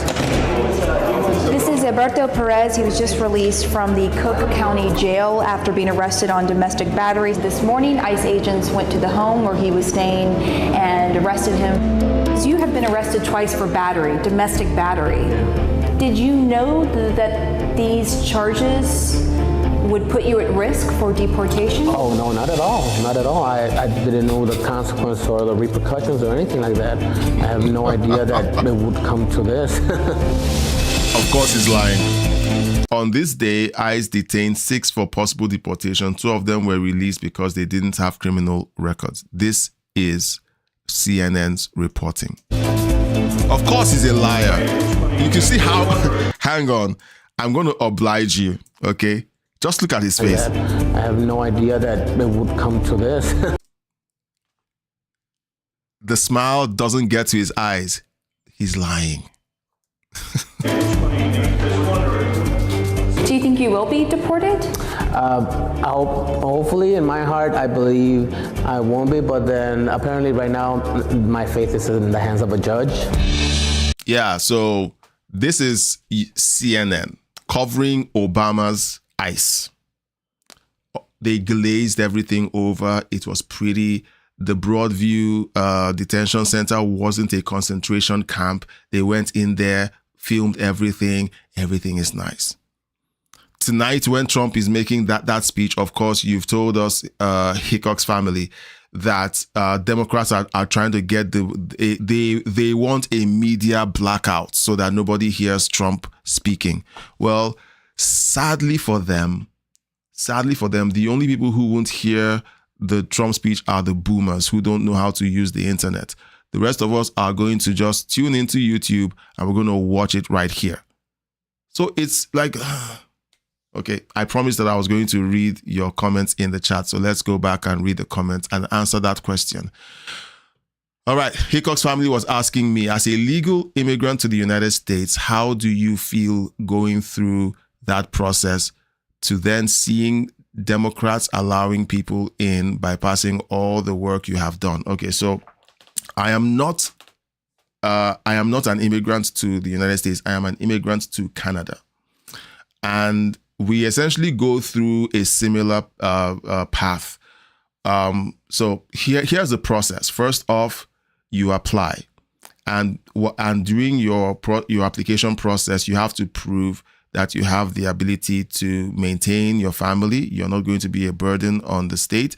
You do a health check to make sure that you're not bringing in any transmittable diseases in, and you're not going to be a health burden on the healthcare system when you arrive. There are a bunch of other things that they do. They do a background check. They want to be sure that you're not a criminal, okay, and a bunch of other things. Now, for countries like Nigeria, rejections tend to be higher because the immigration services do not have transparency into our criminal records. So most of them tend to lean heavily into financial records. So you have to give about 6 months of financial records to prove you have a steady flow of income. There's nothing that looks criminal and so on. So they tend to try to reverse engineer that with financial records. I came in with my family, and we're on a path to citizenship. Okay. And one of the things that you try not to do, but you have to do is keep your record clean. Don't break any laws. Don't murder any citizens. Don't assault them, and claim it is part of your culture. These are things that people with a brain understand. Okay. Now that's my journey. I have other family members who live elsewhere. My dad lives in Virginia. My elder brother lives in Virginia. I have another elder brother who lives in New York. I have one who lives, I have my younger brother who also lives in Maryland. And then I have my younger brother who lives in Canada as well, alongside with me. My kid sister lives in the UK, and my elder sister lives in the UK. So I have siblings all over the world. And the main thing is, look, you need to go through the right path to enter those countries and show that you are not going to be a burden or a threat. That's the main thing. Now, how do I feel watching people breaking into the country, okay, into the United States? And okay, so let me answer your question the way you asked it. How do you feel going through the process and then seeing the Democrats allowing people in, bypassing all the work you have done? We literally had to, like, my family had savings for how many years? It was basically our life savings. We were working and saving, and to see that we had to go through all of that and then still go through the path, like the anxiety that you go through when you put in a visa application and you're not sure whether you're going to be accepted or rejected, and so on. Going through all of that, getting accepted, having to pay for a flight ticket, fly in, go through everything and settle in and find a job. You have to find a job. You have to stay employed. And then you have to do all of that. And then looking over and seeing what's going on in the United States, it is frustrating to no end. It is frustrating because, one, it is creating a dependent immigrant class that is no help to anyone, is no help to the United States, and in the end, they are simply a burden that only grows, because when you have a dependent class, they don't work, they don't do anything but leech off taxpayers. That's one thing that tends to happen. All right. Watching them commit crimes is even more frustrating because they are shutting the door to other people who also need to move to the West. There are other people just like me who are law-abiding, who want to work hard, who want a better life for their children. And they will be a net positive for Western civilization and Western culture. But these people essentially create a scenario that makes it even more difficult to have people like that move over to the West. And so the Democrats are enabling illegal crossings into the country blocking out the possibilities that the good ones come into the country. So it's it's just one frustration on top of the other. Gardening says, bad neighborhood, workers heading out and gathering early, all appear to be brown people. Then Hickok's family says, apologies, thought you were in the US, but close enough. Canada wants to be US, still needs some work. Yeah, well, look, it is as close to the US as can be. The relationship between Canada and the US has essentially, like, everything, most of the things that I see here with respect to, infrastructure, school systems, everything, like the schools are kind of built the same. The school buses are essentially the same. The utilities and facilities essentially the same. We call things differently. You guys call the toilets. We call it washrooms. There's some slight differences, but it is essentially the United States. Okay. Hope no Canadian is listening or watching, because they'll be very offended. They'll be very offended. Now, I am still on my path towards getting our own equivalent of a green card. A couple of months back, we got we got an immigration. Okay, it was more than a month. It's over a month plus now. There was an immigration scare that came up, and we're currently in the middle of sorting that out on my side. I was told that I had been rejected from having my work papers renewed. So I haven't been able to work for about a year now because that paperwork has been stalled. And it's been hard. It's been difficult. Then I got an email saying that, I should leave the country. Of course, I went ahead and bought my ticket. I was like, okay, if there's no way out, I'm going to buy my ticket. I'm not going to be a fugitive inside of this country. And I also wanted to protect my kids, my wife and kids, because their paperwork is still intact. I don't want to put them in jeopardy and also stall our path to citizenship that way. So I said, okay, I'm going to go back to Nigeria and refile my paperwork to be able to come back in. I bought my ticket. Okay, now, you didn't join the channel then, but Gardening knows about it, and a few others know about the journey. And it was a very, very difficult season. Now we're just working things out. Now, I also understand the anxiety that a lot of immigrants have. So when I say the things that I say about immigration and about the way some illegal immigrants or aliens are behaving, it's not because I'm separated from all of the emotions that they feel, but I understand the pressure. I understand it so well. So it's hard. It's crazy, but I totally understand. All right, now I'm going to be. Sounds about right for Canada. Yeah, it is. So I'm thinking, okay, since I'm going to be going live again tonight, okay, we've already crossed the 2-hour mark, and I am not Asmon Gold. I'm not Asmon. If you don't know who Asmon Gold is, don't worry about it. But he's only one of the biggest live streamers, in the world. He streams literally for 5 to 6 hours, sometimes 8 hours. Okay, so I'm not him. So here's what I'm thinking we should do. I'm thinking that we should resume this conversation. I have a bunch of other stories that are lined up.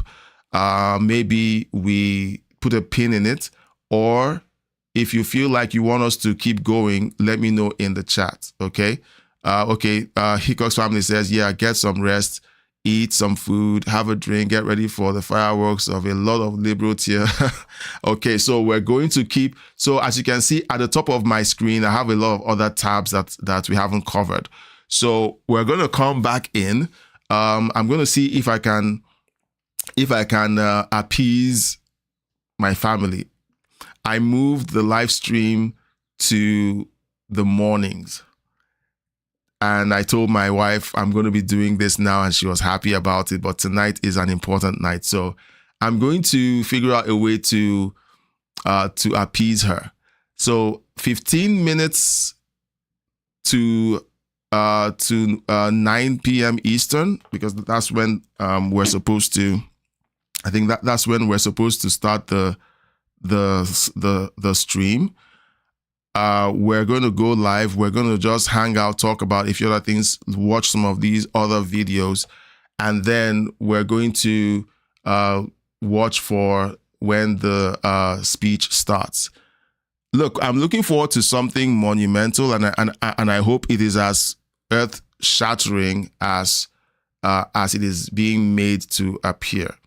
Now, I'm going to also schedule the live stream, so if you would, once, just keep coming back to the channel for the next 5 minutes. The live stream for tonight will be scheduled, and I would love for you to just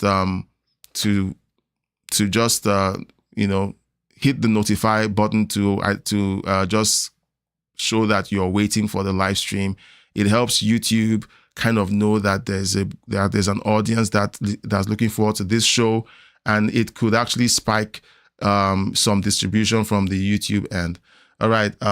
Gardening says, yeah, the boys will be here in 20 minutes, so I have to get going anyway. I will see you all then. Hope you all have a good day, and hope you have a good day too. So thank you, Gardening, and Hickox family, you too. Thank you.